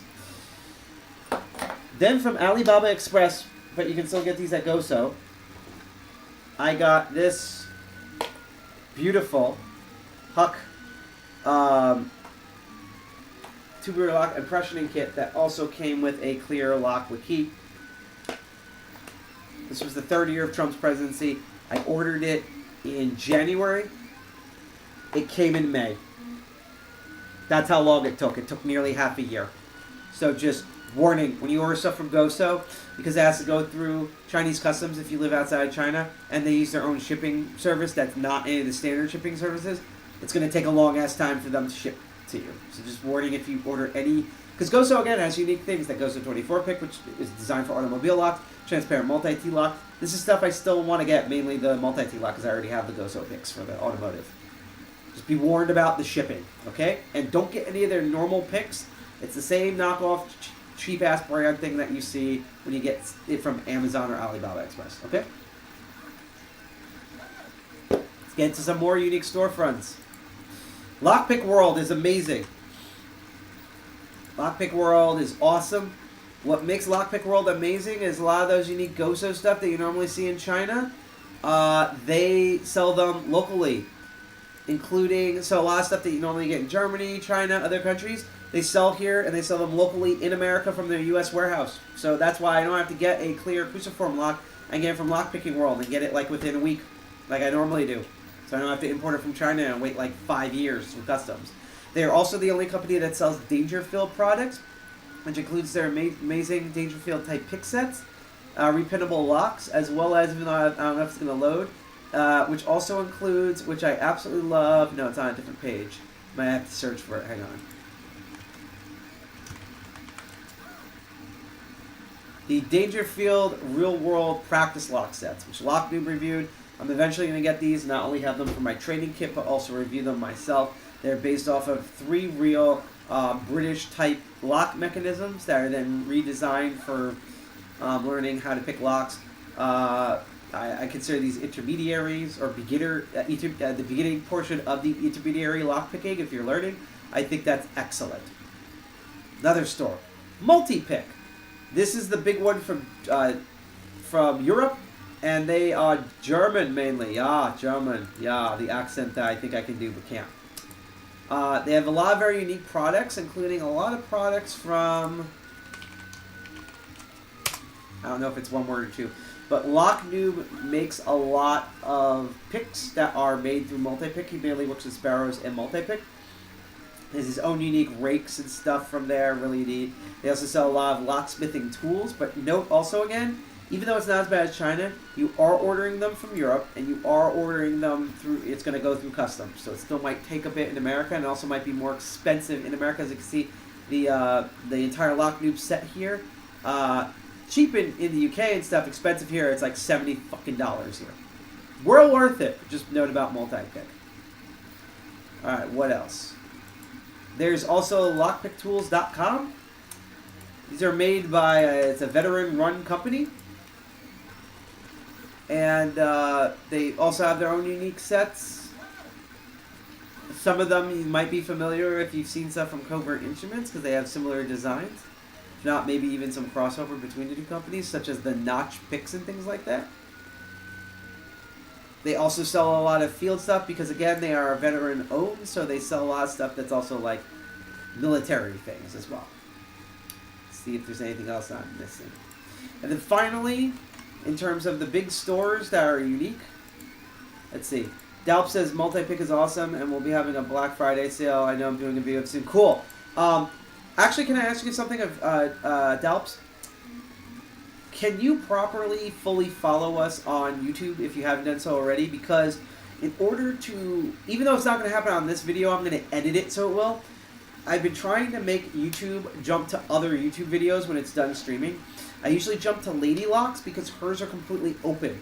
If your account is not open in terms of that, you have to follow another account. And our account already follows your account. So basically, both of you have to follow. It's like fucking friends codes from Nintendo. And then if someone does a video, you can tell your video to go to that other person's video, just like a Twitch raid. I've been asking everyone to do that so I can have more varieties of videos. If you can follow us back on YouTube, do the full follow, I will edit this video so that when you're done watching it, it will jump to that video when it comes out. Okay? So if it's not, I'm going to send it to Lady Lockpicks, but if you can do that, Dal, I will send this video directly to yours. Okay? Cool. And then any future ones will jump to your video immediately after people watch mine. It'll be great cross-promotion. Just putting that out there. But yeah, the other one is lockpicks.com. Sometimes you'll hear the Brook, if you ever hear Brookage store, and you're like, what the fuck is that? That's lockpicks.com. They sell a couple of unique things, particularly when it comes to clear locks. They also sell a lot of automotive stuff. They were also the original sellers of Lishi, besides Goso, if I remember. And what's really freaking cool about them is that they also sell a lot of, like, locksmithing gear. So, like, the key cutters and all that. You need the licenses for those, but you can get them there. I also just remembered a different, very unique store. I can bring it up a second. Hold on.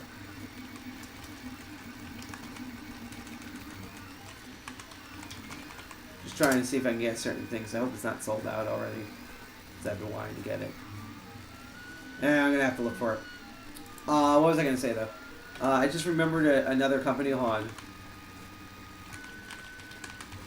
So, you may have been seeing this feature a while ago. Speaking of veteran-owned lockpicking companies, shout out also to Tag 5 Industries. These are made, a particular ex-military. These lock stuff was made by ex-3-letter agency people in the United States.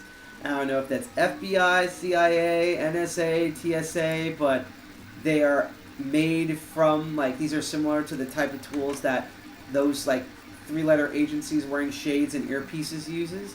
And they have some very unique products, including my absolute favorite product, which I want to eventually get, which are the Scorpion picks, because I usually deal with a lot of door knobs.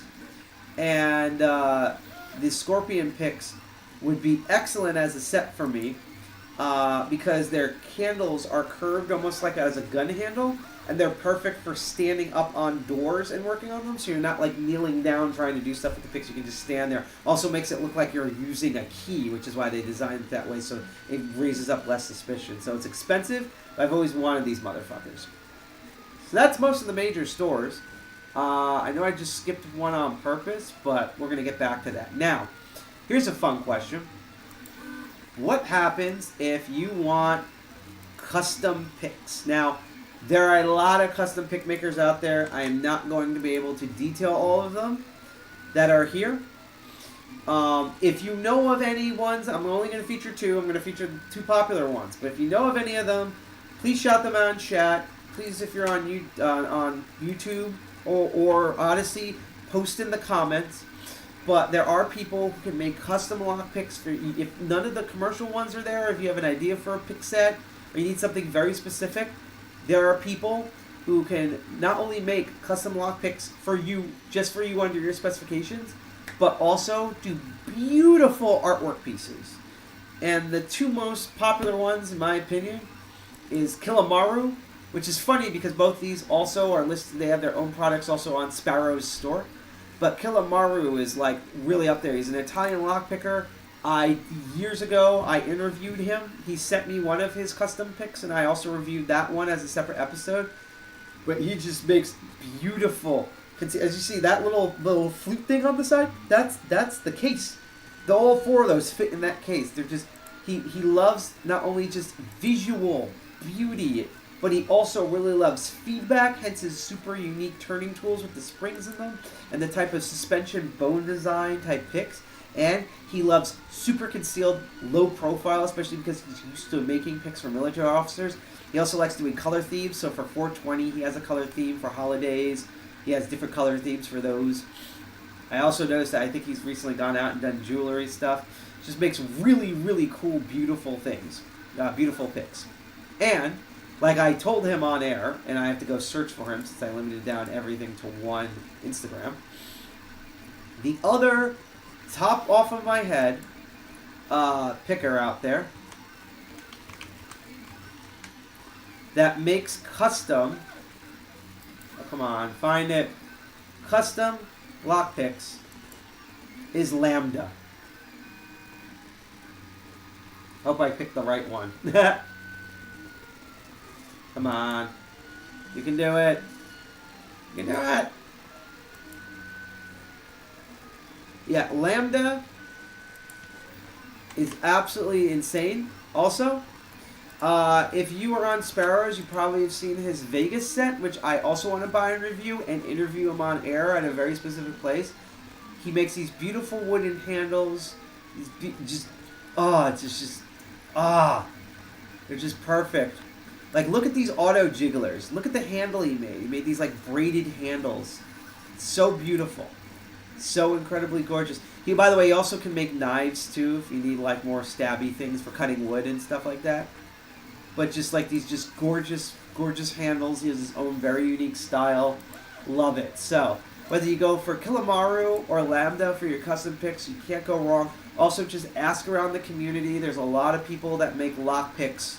I'm just featuring the 2 that I personally know off the top of my head and I interact with here. Ask around. I think also, hang on. He doesn't really advertise it as much, but I also believe that Lockpicking Dev has also made custom tools in the past and gotten orders for custom tools, as well as he's been recently expanding into 3D printed stuff. I'm going to put his Instagram here. Most of the custom tool people seem to be on Instagram, by the way, which makes sense because it's like visual design stuff. But yeah. Like, look at these. Look at these custom lockpicks here. Interchangeable handles. Fucking beautiful. Good job there, Lockpicking Dev. Also, Lockpicking Dev, like, religiously follows us for no reason. I don't know why, since we're, like, I'm, like, such a fucking imposter syndrome noob. So, but yeah, he also makes his own custom. So these are just the 3 off the top of my head, but ask around the community. Search around on Instagram. There's a ton of people that make custom picks. They can make them just for you and make really cool designs and stuff. Similar to custom picks, we're, by the way, halfway done through the episode. Let's go to also custom, but very unique. And it's funny considering the noise. There's also a very little-known company that I wish would get more attention called 3DLocksport.com. And they simply make 3D printed lock stuff. Now, you know, there could be the argument of you can go on Thingiverse, and there are things on there where you can find the models, and if you have the 3D printers, you can print them. Well, what if you don't have a 3D printer? What if you don't have a 3D printer? What if you suck at modeling? they will make these pre-made stuff for you, and they make all sorts of products. They make pinning trays. They can also make you can also talk to them, and they can make custom pinning trays that have your own logo 3D printed etched in and stuff. The shops, by the way, either taking forever or is not going to load just due to reasons. But they make that. They make, which is what I've been wanting, because holding these goddamn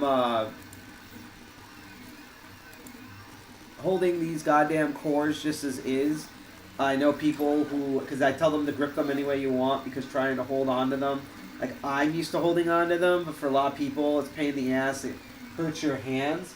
This is the exact reason why it's oh, by the way, this I forgot to mention, this dimple set pick I got from lockpickworld.com. So instead of importing, I got it from them, and I literally got it from them in like 5 days. But yeah, that's exactly why a lot of people like these like sparrows designs, just because it's this blocky design. It feels more like a real lock. It's way more easier to hold. What 3D Locksport does is they make plastic molds like this that fit these type of cores, so that they're just easier to grip. That's something that they're very well known for. And a cool thing that I eventually want to get. Oh, I just did this wrong. Here we go. And it's going to cycle around. They also make pick stands, by the way. Is they make these sort of those sideways cutaway things for pins. I especially want to get that one because it glows in the dark, which also means it might be UV reactive, because I've had to teach a lot of lockpicking stuff in clubs. One of the things I'm going to be working at building in Hack Manhattan is sets of lockpicks, as well as dremeled out lock cores that are glow in the dark and UV reactive, so I can have an easier time at clubs. But just getting this just to show the visual demo of it is not only just great, it's also great for an accessibility thing for both sighted and people who are blind, but it just helps. So yeah, totally check out if you need like cool 3D printed stuff for lock stuff. 3dlocksport.com is absolutely amazing, and they ship everywhere. Now, we've gone through the major stores. We've gone through a lot of underground stores. What about learning tools? What about classes? What about, instead of just focusing on picking, and actually, oh wait a minute, I don't know if I have the tools here. Hold on. Do I have them here? Was I smart enough to put them in here? Let's find out. I don't think so. I think I left them in the other case and forgot because I'm an idiot. Actually, you know what? Let's use this as an example instead. So, again, we've gone to where you can get lockpicks. We've gone through where you can get cases. We're like 2/3 of the way through this episode. You know, and that's great. That we reviewed the big stores and the little stores and places where you can get custom stuff. And a lot of this stuff, even though they also sell this other thing I'm going to talk about, is focusing on picks. Well, what if you're more interested in just general physical security? What if you're interested in alarm systems, like electronic door pads and stuff? What if you're interested in not picking the lock, but bypassing the lock, like I just did here? Let's look at some places where you can learn and get these things. So, the first place is Red Team Tools. Red Team Tools sells, and I'm going to do a bunch of little things at the end, by the way, that are just hitting my mind, and I just typed them into my notes. But they sell also lockpicks, and a lot of their lockpick stuff, it's the same exact stuff you can get at Tool and Sparrows and things like that, and Covert Instruments. But what makes them unique, honestly, is that in case any of those stores run out, they often still have those in stock. So, like, I remember for a while the Black Flag picks were out because they were redesigning them. Nobody knew when they would get back in together. They still had, for a while, Black Flag stuff for another month, those picks. So, if you ever run out, go to Red Team Tools. They might still have those type of things in stock. That if they run out of them at Sparrows and Covert Instruments, they have an extensive set because it's all about penetration testing and stuff. This is Deviant's company, Deviant Olem. They have a lot of stuff for bypasses. There's a shove knife bracelet, which is another great jewelry item. The blast nozzle, so you can literally like blast air to trip sensors and things like that. the mag switches, wafer lock breaking tools, all sorts of shims and bypasses and testers. But what they also have is they also are unique in having different types of field gear, tubular lock key cutters, recording cans, what do they have here? Tamper evidence defeaters, plug followers. What was another thing they had that I'm forgetting? My brain's dying. UV light powder, so you can see where the most common numbers are being pressed on number pad systems. They had a very unique thing, and I can't remember what it is right now. But they also sell gear for access control and RFID systems. So they have like custom boards for flipper zeros. They sell Proxmarks. They sell like actual cards, rewritable cards, the same button key card systems to practice on. Proxmarks, LF, IF field detection cards, things like that. So if you want to learn how to bypass electrical alarms and electronic door locks, Red Team Tools really has you covered. In a similar vein, the Physical Security Village at DEF CON, which I'm posting a link here. And by the way, all the links that you see here are also going to be in the show notes, by the way. So by tomorrow, probably, all these links will be in the show notes. I'll also put them on some of our social medias. I'll maybe make a blog post about them, things like that. But they also sell, because they're known as physical security, they do everything but the pins. So they do bypasses and bump keys and stuff. RFID tools, bump keys, bypass tools here, Proxmarks, cross key, which is all that. Very common keys that are on a lot of different devices. So everything with bypassing that you saw at Red Team Tools and Covert Instruments, they have here, and they have that more in spades when they actually have them in stock. So if you want more physical security stuff, you have Red Team Tools, you have Physical Security Village, and, which is why I'm jumping back here, there's an amazing lockpicker, who's part of also an organization under the same name, called Uncensored Tactical. He's ex-military, and it's run by a lot of ex-military stuff. And not only does he sell his own gear, so he has his own lockpicking set, he has his own books, and we're going to get into books in a bit, bypasses, things like that, but he also does, if you are local and in the area, courses. So you can learn this stuff. And his courses are, my type of teaching is classroom. We're at a desk, we're at tables, you're sitting down, walking you through it, super basic stuff, which Uncensored Tactical has constantly said that I'm good at, really good at, and is very happy that there's a lot of people like me, so that way he can get them and do the whole Mulan, I'm going to make a man out of you thing. So he doesn't have to worry about explaining what pins are and what a lock base is. I do all of that. He can do that, but he likes it when people already have some knowledge, and then he does it, and you go in and do some real shit. You're picking locks outside in the snow, you're picking them in the heat, you're picking them under cars, you're doing laps, you're being physically assaulted. He's doing all, like, this is like how the military would train you to do lockpicking stuff, because these are all ex-military people. And recently, which I saw here, is in December, and it might have already been sold out, not sure. And I'm actually going to post a direct link to this in the chat. It'll also be in the show notes. If you are at the compound, I'm trying to remember where that is, because he did post about it. Let's see.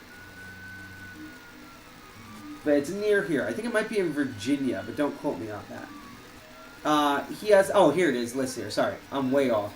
It's in Warner Robins, Georgia. So if you're in Georgia and you want to go near Warner Robins, he has a compound training center. And on December 2nd, for $650, not only do you spend 2 intense days of learning like on-the-field lockpicking, bypassing, all that sort of stuff in a military-grade fashion, all the lockpicking and bypass tools that you use in that training, you get to keep. And it's literally like 200 to 300 worth of pieces of equipment. That's like half the price of the thing. The rest of the money is for the actual training and to rent the campground. So if you have $700 to blow, you're going to plan on going to Georgia, you visit Georgia, and you want to learn like, you know, like Marines levels of lockpicking and bypassing, Uncensored Tactical. Take his course. It's on December 2nd. It's going to sell out really fast. Highly recommend that.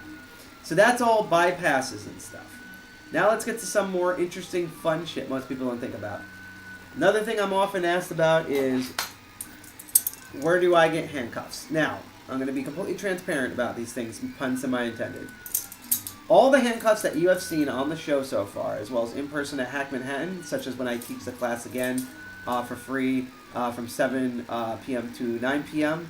At Hack Manhattan on 37th Street between 6th and 5th in New York City, are all from my mentor, Night Owl. I have to return these as soon as he specs comp, because he's really busy right now because it's the holidays, also just family, personal things that I'm not going to disclose and say. You know, see your usual stuff. I go through it too. You know, I get busy. That's why this show's airing Monday instead of yesterday, because yesterday I had a photography gig with a model friend of mine to help her take pictures at her and record a video at her show. But eventually, I won't have these anymore. So these amazing Dremel handcuffs and all the other handcuffs I have are from him. But I do know where to get these, and I know that when I give them back, where I'm going to get them. And it might shock you of one interesting place where you can get them. So as I said before in my classes, gun companies also are the same companies that make handcuffs. So like most handcuffs in the United States, Smith & Wesson. Smith & Wesson also makes guns. They don't obviously make them Dremel, and they can get expensive as time goes on. So if you need a cutaway handcuff, I actually prefer this. They replace it with a clear body, and then the insides are color coded. Handcuff Warehouse, not only can you get standard handcuffs of different types, but they also sell this beautiful transparent, basically the handcuff version of the transparent padlock for $13 before shipping. And if you want to get a training kit, you can literally search, and there's many different storefronts that sell these. It ranges around $300. That's called the Handcuff Training Kit. Comes with a variety of handcuffs in these nice case. It comes with one Smith & Wesson 100P, which is push-pin double lock, Smith & Wesson Model 100, a Chicago high-security handcuff, Model CHX22, Smith & Wesson Model 300 hinged universal, and one clear cutaway for training, so you have an extra clear if you don't already have one yet. All for $300 in a nice carrying case. And this is one storefront. I'm going to link it here from Survival Day US, but if you type in Handcuff Training Kit, you will find this kit at many places around the similar price, sometimes cheaper, sometimes more expensive, but this is one of the kits I can get to.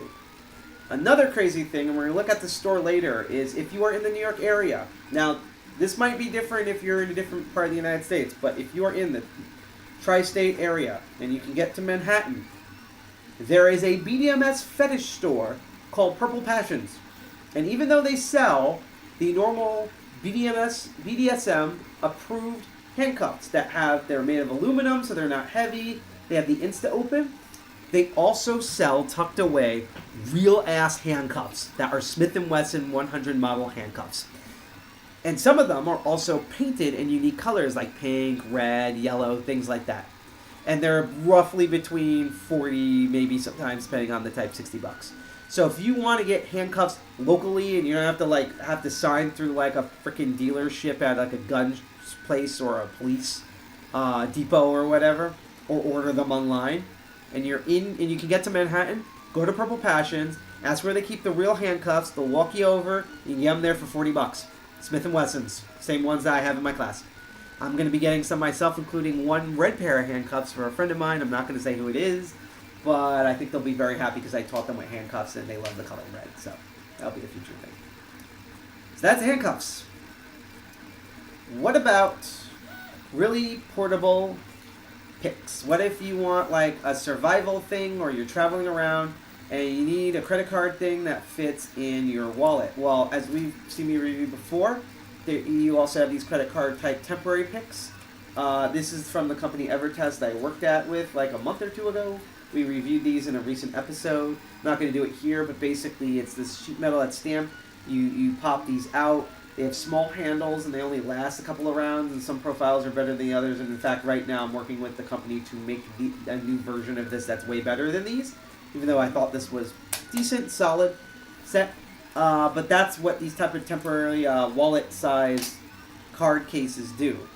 And if you want to buy them, Grim Workshop not only sells full-size cards with different turning tools and stuff on them. Let me put the link in chat. But they have a bypass one, they have an escape one, but they also sell dog tag sized ones that have 1 or 2 picks or 1 or 2 shims. Really, really cool stuff. And also they listen to a lot of feedback from the Locksport community and lockpicking community, and they've really iterated and upgraded these, so they're like way better now than they were like a couple of years ago. That's just great. Now, this next one, speaking of survival places, remember I said do not buy normal lockpick stuff from survival places?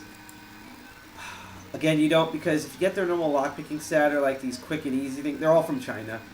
But a unique thing, which Covert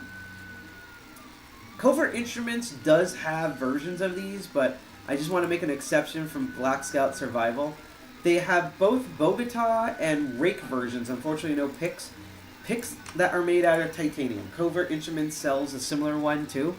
And why titanium? Well, one, titanium, titanium's like the metal. The only way you can get it better and way more expensive is if your lockpicks were made out of diamond somehow. Which, Killamaru up. If I ever get $1 million, I want you to make a lockpicking set out of diamond for me. Solid diamond, that would be great. But, titanium, really strong metal. Also very rust and wear resistant, so it should last like nearly forever. But another thing about titanium, titanium is the go-to metal that avoids magnetic wand stuff. So when they like pat you down and use the wand, usually titanium doesn't pop up on wands, and it doesn't pop up on most scan stuff that's non-density scanners, unless they're configured a very certain way. So if you want to go like more incognito and get some rakes and picks that are like will last you way longer than after you're dead, titanium picks, Covert Instruments sells them, but they sell out a lot, and so does Black Scout Survival. That's the only thing you should get from Black Scout Survival. Do not get any of their normal lockpicking sets or any of this other shit. Their bunkies. They're way too expensive and they're cheaply made. Okay? And their printout thing is really dumb layout. Way better at Grim Lockpicks. Let's see here. What am I missing? What is this page? Oh, okay, I get what's going on. So, the other group I want to talk about, if you're also from Europe, is SF Dev. So, they are, I'm really simplifying and they're going to hate me for saying this, but it's the best way. They are basically Germany's version of Tool. They are a lockpicking guild, and they also make their own lockpicking sets and tools. And you can see here, so if you're from Germany or you want to have a very interesting experience with certain tools and equipment, they're great. And they have one particular item here that, because I'm terrible at reading German, I'm going to click around and try to find, that I really, really want. I've been wanting forever. Yeah, here it is.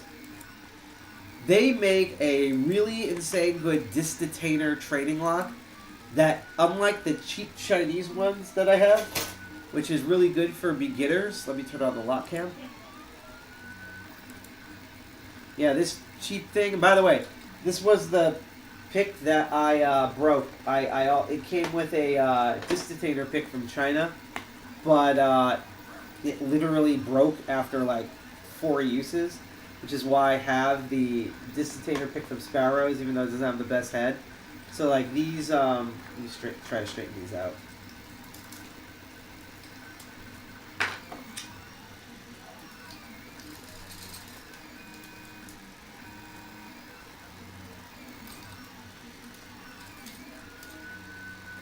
Used to be really good at straightening all the gates out here. Probably gonna have to get like a rodent tool or like a certain thing just for that.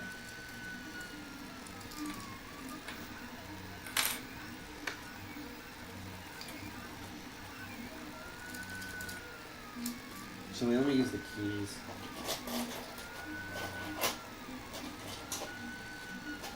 Sorry for the quiet downtime.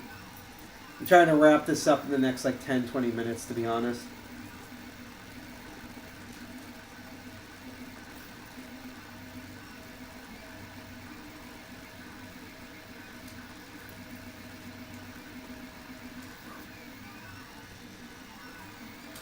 Yeah, I'll figure it out at some point.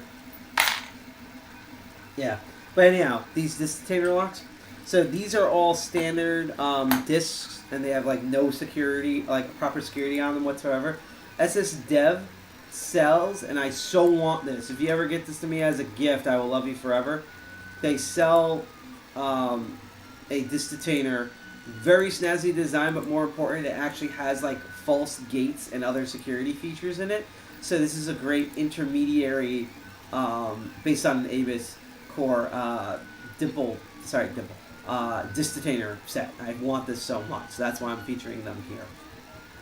And that's pretty much most of the tool stuff I can think of, even though I'm probably going to loop around a bit in the back. So let's just blow through some other just stupid fun lock things. Things that, whether you are new to Locksport, you're in it, or you have some very interesting people, I think are just cool things that aren't like pure equipment. Starting with merch. I really fucking need more shirts. I'm actually some of these places I'm going to order shirts. And even though there's a lot of different places you can get for shirts, my go-to for shirts that I want to get and I want to feature is, a lot of people don't realize that Locknoob, one of the 3 big gods of lockpicking, one of my favorite people ever, British, amazing, he's like the go-to British lockpicker. Go follow his channel, Locknoob. Just type in Locknoob in YouTube, you'll find it instantly. He has his own store, and he sells really cool t-shirts and hoodie designs of like different pin sets and stuff like that, and it's just really, really awesome. He has a snowman, a half-dead snowman. That's perfect for like the holidays and stuff. So, and his own logo. So it's like, if you really want to get shirts, totally go to Locknoob's page. Over here we have, I'm gonna fuck up this name, Ratyoke. He is someone who usually is known for making custom lockpicks, but as Etsy store, which I'm gonna post in chat, he makes these beautiful rings out of previous lock cores and other and did commission lock picks, and they're just absolutely beautiful. Like, this is like, if you wanted to propose to someone who's in locks, like this is, I would ring, if you did this, if you proposed to me with this ring, I would marry you. Like, this is just amazing, insane, beautiful craftswork. He also has his own, there's only one left, by the way, right now. He also has his own pinning trays that are entirely carved out of wood. Just insane, beautiful design here. He has his logo on the back. And we're going to look at one more ring, just because it's like, this is the newest one. It's expensive as hell, but like, I want this so bad. Like, this is like, I wish I had like a proper romantic person instead of just general partners, because look at that. Look at the little locks and alternating things, and his logo's on the inside. It is just gorgeous. Look at, oh jeez. I know this wastes energy doing this, but I have a fan right here I can plug in, but fuck it. Actually, is it plugged in? Let's find out. Watch, the whole stream will die if I turn it on. Oh, it works. Yeah. Like, I need the fan now, because like, I need to like get through the excess heat, because like, holy shit, that's just beautiful craftsman stuff. If you want rings and other cool metal designs, like, go for Ratyoke. He's just absolutely amazing with that. And if you, one last piece of jewelry, remember Purple Passions? They sell both at the store, and you can order it online. Is you can get a leather handcuff belt. So it's a belt with an actual working handcuff system, and that's actually how it links together. So I thought that was pretty neat. That's all. Now, how about some literature? How about some books? Well, there's 3 books I can recommend for you. Some you might have to find on back order, but they're cool. First one is called Locks and Keys Throughout the Ages. It's a great book about ancient key designs, mainly lever lock designs, like this beautiful one, which I will get into in a bit. It's just a beautiful like history about old locks, as it says here. Locks and Keys Throughout the Ages, widely considered the best book ever written by the history of locks. It's illustrated through with photos from the extensive Lips collection. It was written in 1957 by Vincent J. M. Eras, the director of one of the most respected important lock manufacturing companies in the world at the time, the Lips Safe and Lock Manufacturing Company, now part of the Assa Abloy Group, along with Yale Club and many others. Because just like with many corporations, like with American Lock, everything gets consolidated together, so everything's like 4 companies. The author was not only a master locksmith who developed several important patents, but he was also an avid collector, was passionate about the history and development of lock mechanisms. Yeah, it's just an amazing ass book. And if you want to know about more like retro ancient locks, and I couldn't find it to bring it out here, but I might be able to exit the room and get it real quick. But there's an amazing ass person called Crooked Teeth and Keys. And while he sells a lot of oddity stuff, and right now there's more like weird custom tooth stuff than there is the other things. But what I really like is that he has an insane, and I'm going to hop to his Instagram, he has an insane extensive collection of antique keys and locks. I bought a ancient lever master lock from like 1921 from him, and it's still like one of the best things that I ever owned.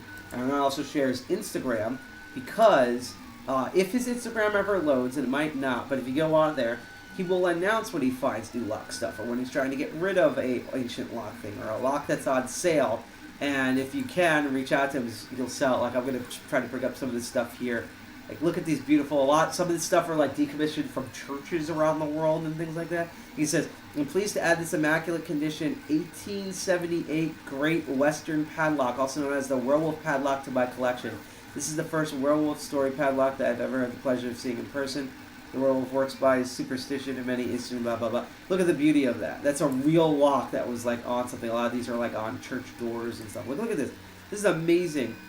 5 uncommon flat folding keys up to grabs at the time. I don't know if they're all sold out or not. Jesus fucking Christ. Like, this is just insane stuff. And these are not custom made recent. These are like legacy old ass locks and keys.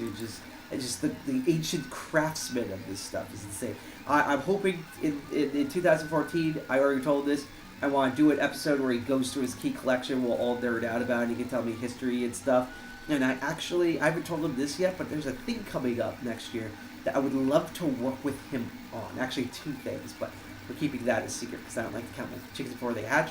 Plus, I haven't pitched it to him yet. So, but if you want to get like antique locks and you're sick and tired of scrounging through eBay, Crooked Teeth and Keys, local Northeast, but he ships them around the world. Amazing collector. Definitely. Let's go back to books.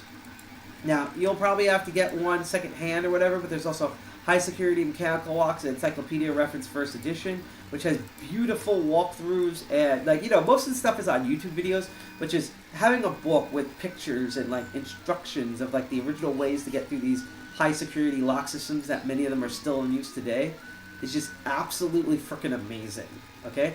And I also want to note that if you don't want to buy it, you simply want to print it out, the entire book is scanned for free on archive.org, which I'll put the link into here.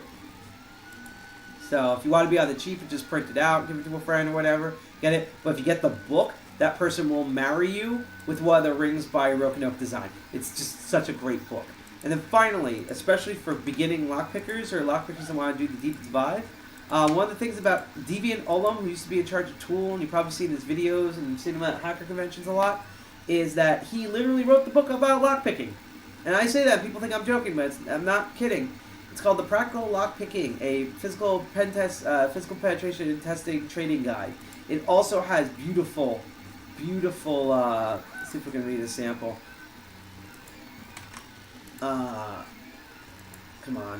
Beautiful full-colored illustrations, detailed step-by-steps of every single thing you could possibly know about lockpicking. Imagine the Easy Pickings book, but it's like a billion pages, huge, full-color, like a frickin' school textbook.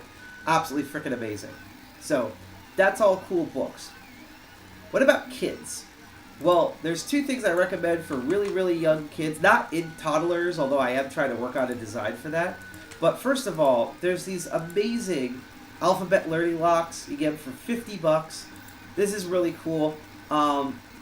There's basically locks A through Z, and they also have various images on the back, like a turtle or a vase or a skeleton. And they each have different keys with that same symbol and letter. And you try to match the keys with the lock. You can come up with so many different games. They actually do unlock. Really good learning tool for if you have kids that I want to say are like between the ages of like 4 to like 8. Really good for kids with autism and other mental disabilities. Really, really cool thing for kids. And then recently, jumped ahead there. And then recently featured Lockpicking Lawyer, which is, I really need to track this one down. You can get them on eBay, secondhand and stuff, but there's a game that's called Spy Code Break Free. And literally, it is a handcuff game for kids. 2 for 4 players, age 6 and up. I'm trying to load a bigger image, but it's not letting me. Here we go. And yeah, basically, like, you wear handcuffs, and it's a basic type of, like, warded lever lock sort of thing. And this is just cool that someone made a game about freaking plastic handcuffs for kids, where you're actually, like, technically picking the locks. That's just freaking beautiful. And again, they don't sell this in store. You can't get this in stores, man. To use a hacker quote, but, by the way, in about 3 minutes we'll be done with this live stream, so thank you for watching this so far. But you can get these secondhand on eBay and stuff, and the link I post from Board Game Geeks have the links where you can go look up this game. Or you might be able to find it at a flea market. I'm definitely going to track down a copy myself, so I think that's cool. But actually, let's finish this, and then I'll do the whole thank you thing, and then we'll go rate a channel. Last bit of fun stuff.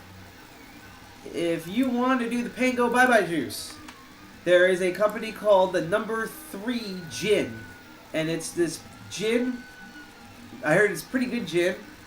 I'm not the biggest fan of gin, but I've heard it's pretty good. That's in this beautiful bottle. And what's absolutely amazing about this gin is that that key is in the bottle, and it's an actual key you can take out. It's not keyed to any particular lock, but I'm pretty sure you can get a lever lock and rekey it so that it actually works on the key, kind of the same way as someone took the Crystal Skull bottle and actually reconstructed the face on it. Pretty cool. And I'm going to point out, if you are in 3 places, 3 different physical places in the New York, New Jersey metro area, and you're into locks and physical security, here are 3 places you need to check out. First of all is Spyscapes in New York City. It's in middle upper Manhattan. If the page will ever fucking load. Come on. Don't die on me. Please don't die on me. This is where most of the lag comes in.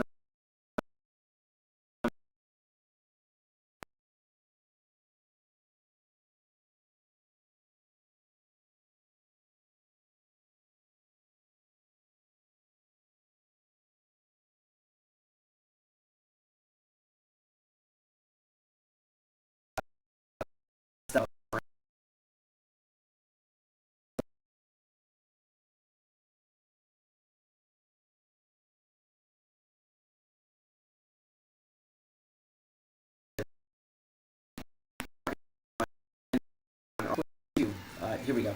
D-Live. Sorry. Let's start again. Twitch, YouTube, Odyssey, PeerTube under Diode.Zone, and Kick streaming. And if you follow us on, particularly on Twitch, YouTube, and Kick, while we're streaming, we get notifications when you follow. We cheer you on. Odyssey, we get notifications when you donate cryptocurrency. And PeerTube doesn't give you any notifications, but you'll be happy that you're working for a truly censorship-resistant, decentralized, non-tracking video service that you can watch anytime. And it's peer-to-peer, so yeah. So the first thing is Spyscapes. If you're in the New York area and you need to go on like a cool vacation during the holidays, they have a lot of group tickets and coupons and stuff. They also have their own store where they sell, it's basically a museum about spying. And they have some foo-foo games, but they also have like real spying stuff. Like they have a section about hackers and real hacking techniques, and shockingly enough, it's actually very non-biased. Like this is not, like Spyscapes is not sponsored by like the CIA or whatever, so they list fails from the NSA and the CIA, and they showcase what they are and shit like that. It's pretty intense. And they have like fun, and what's really cool is when you start off at the museum, you create a profile, and then every exhibit has like some sort of a game where you're dodging lasers or profiling people or lying or bypassing doors. And then at the end, it tallies how you did, and it gives you a spy roll at the end of what you would be. And it's the actual gauging system that the actual CIA uses in order to figure out what agent you'll be. So that's really neat. And of course, they have like a bunch of knickknacks. They review camera stuff. They have puzzle games, 4-in-1 pen tools. lots of different brands. Let's see if I can open the store. Let me actually close number 3 and let's see if I can open the store. Because they actually do sell things like encrypted USBs and bypasses and things like that. And they have discount rates. They have, oh man, nothing's loading. Died. It died, Jim, it died. Let's see. Spiral. Let's just do hacker. See if anything loads. Not the store. But they have couples rates.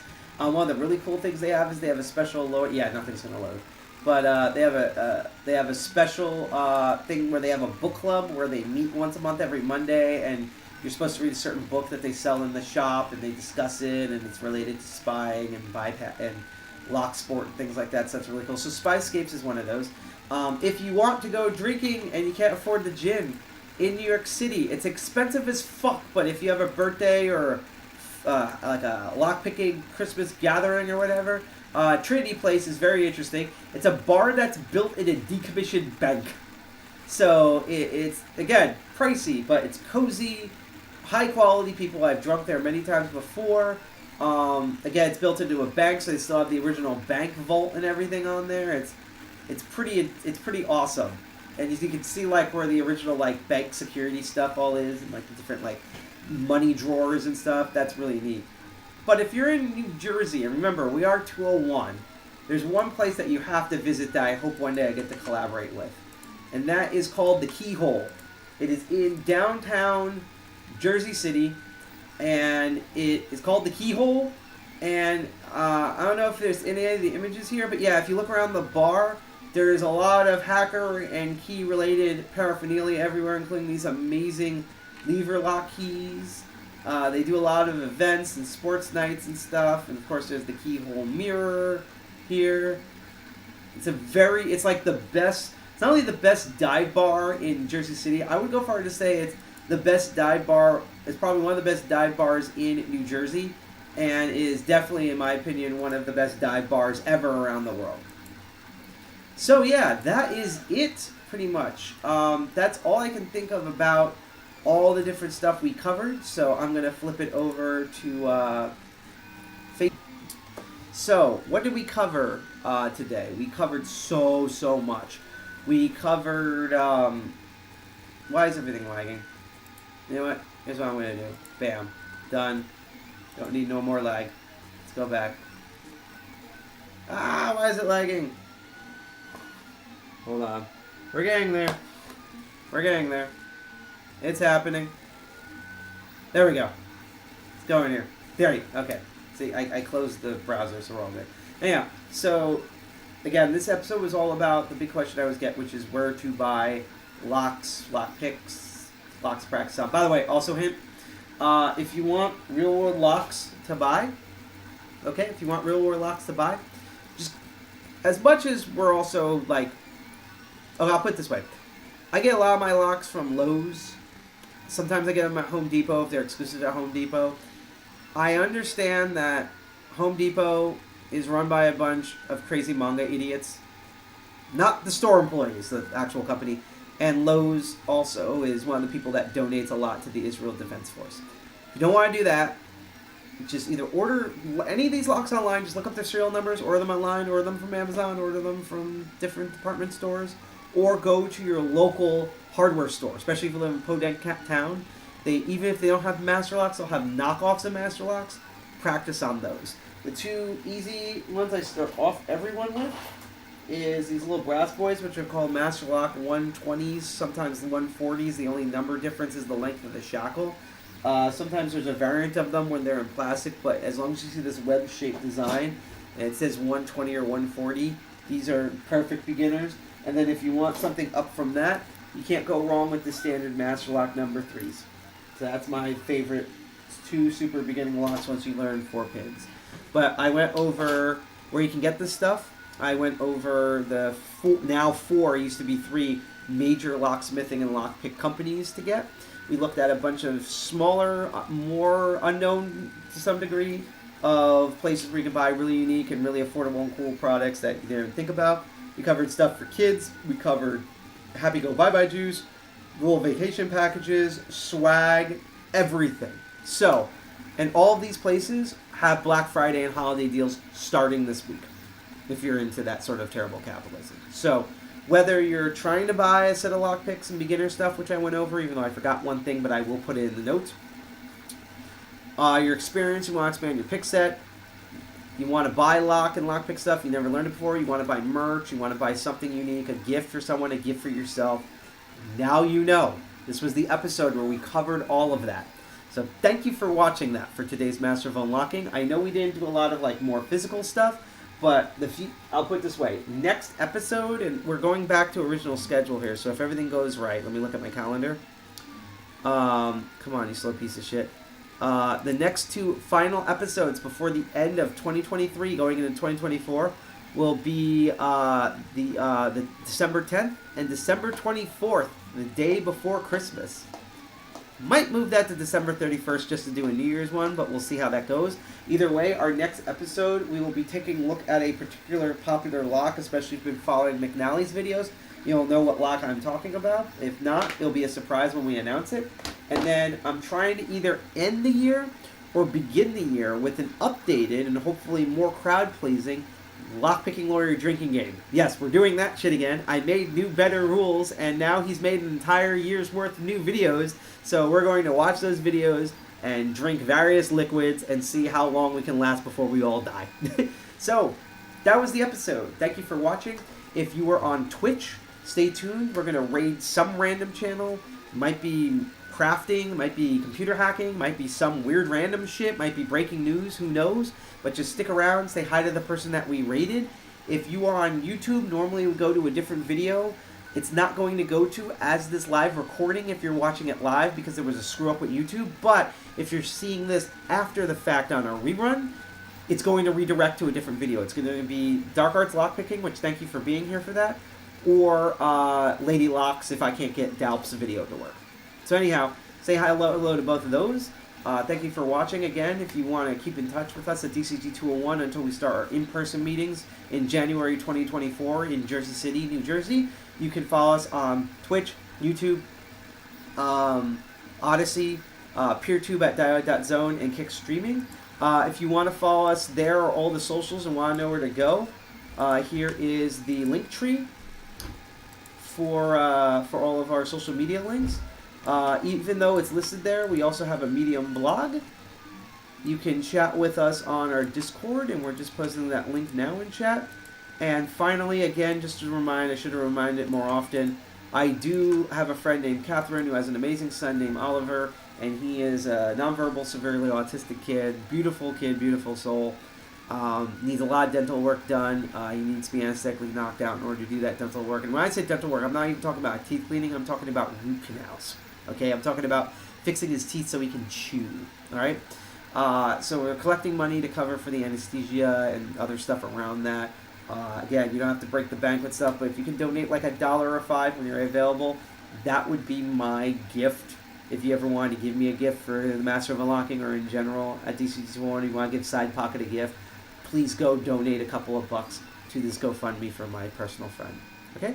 So that's it again. Twitch, we're going to raid someone. YouTube, if you're watching this post-live stream, it'll go to a different video. Thank you for your time. Thanks for Hack Manhattan, which I will share their link in here. Hold on. I hope I typed it correctly. But thanks to, I probably fucked it up. Thanks to Hack Manhattan for hosting this space. You can go to their website at hackmanhattan.com. There's going to be an open house tomorrow between 7 to 9 p.m. Eastern Standard Time. And Hack Manhattan's located on 37th Street in Manhattan, New York City, between 6th and 5th Avenue. They also will have another one, same time, 7 to 9 on Thursday. Next week, next Tuesday, not this upcoming Tuesday, next Tuesday, which should be the 20-something, the 28th of November, I will be at that open house teaching all the lock stuff in person live. So if you ever want to see me live and you're in the area, open house, anyone can walk in for those 2 hours. You get to learn all the lock stuff. Hi. Oh, thank you. I got random food thing as I was ending the stream. Please knock next time. So, yay, noms. Another reason why Hack Manhattan's awesome. If you're good enough, they give you free food for no reason. Great. Thank you. So yeah, thank you for your time. I'm going to end the stream now. Again, say hi to the videos we're going to raid on Twitch and eventually YouTube. Hopefully check us out at DC201. Check out Hack Manhattan. Hope to see you on our next episode, which, as I said again, for Master of Unlocking, should be December... Oh, I did it wrong. Sorry. December 3rd should be our next live stream. So it should be like literally... Yeah, 2 weeks from now. So December 3rd will be our next live stream for Master of Unlocking. I know there hasn't also been a Crypto Barons. I'm waiting for 2 people. If not, I will see you all Crypto Barons next month with a lot of coding. Anyhow, that's it for us. I'm Sidepocket at DCG201. Thank you for watching. Hack the planet. Dirty Jersey represent. And remember... What you remember? Remember both that... In addition that, you know, sharing is caring. Reach out to your friends. Even if you can't give them anything, give them the gift of well-being. Ask them how they're doing, if they're okay, and if they have a problem, just when you have time, just sit there and listen. That's like the best gift you can give, is the gift of yourself. In addition to that, you can also give the gift of yourself to yourself. Make time for yourself. I've been doing this myself. I've been choosing sleep a lot more. I'm going to do that in about an hour because I work at like 7 a.m. in the morning. I work a normal, boring, blue-collar day job. Long hours. Great. Pick sleep. Get water. Rehydration. Numbs. Self-care. I know it sounds like weird millennial voodoo bullshit. Self-care. If you can't self-care yourself, how are you going to pick locks? That's it. We're going to now raid. End the stream. Say hi to the people we raid. And enjoy the Christmas music. Peace. See you next Master of Unlocking, December 3rd. Goodbye.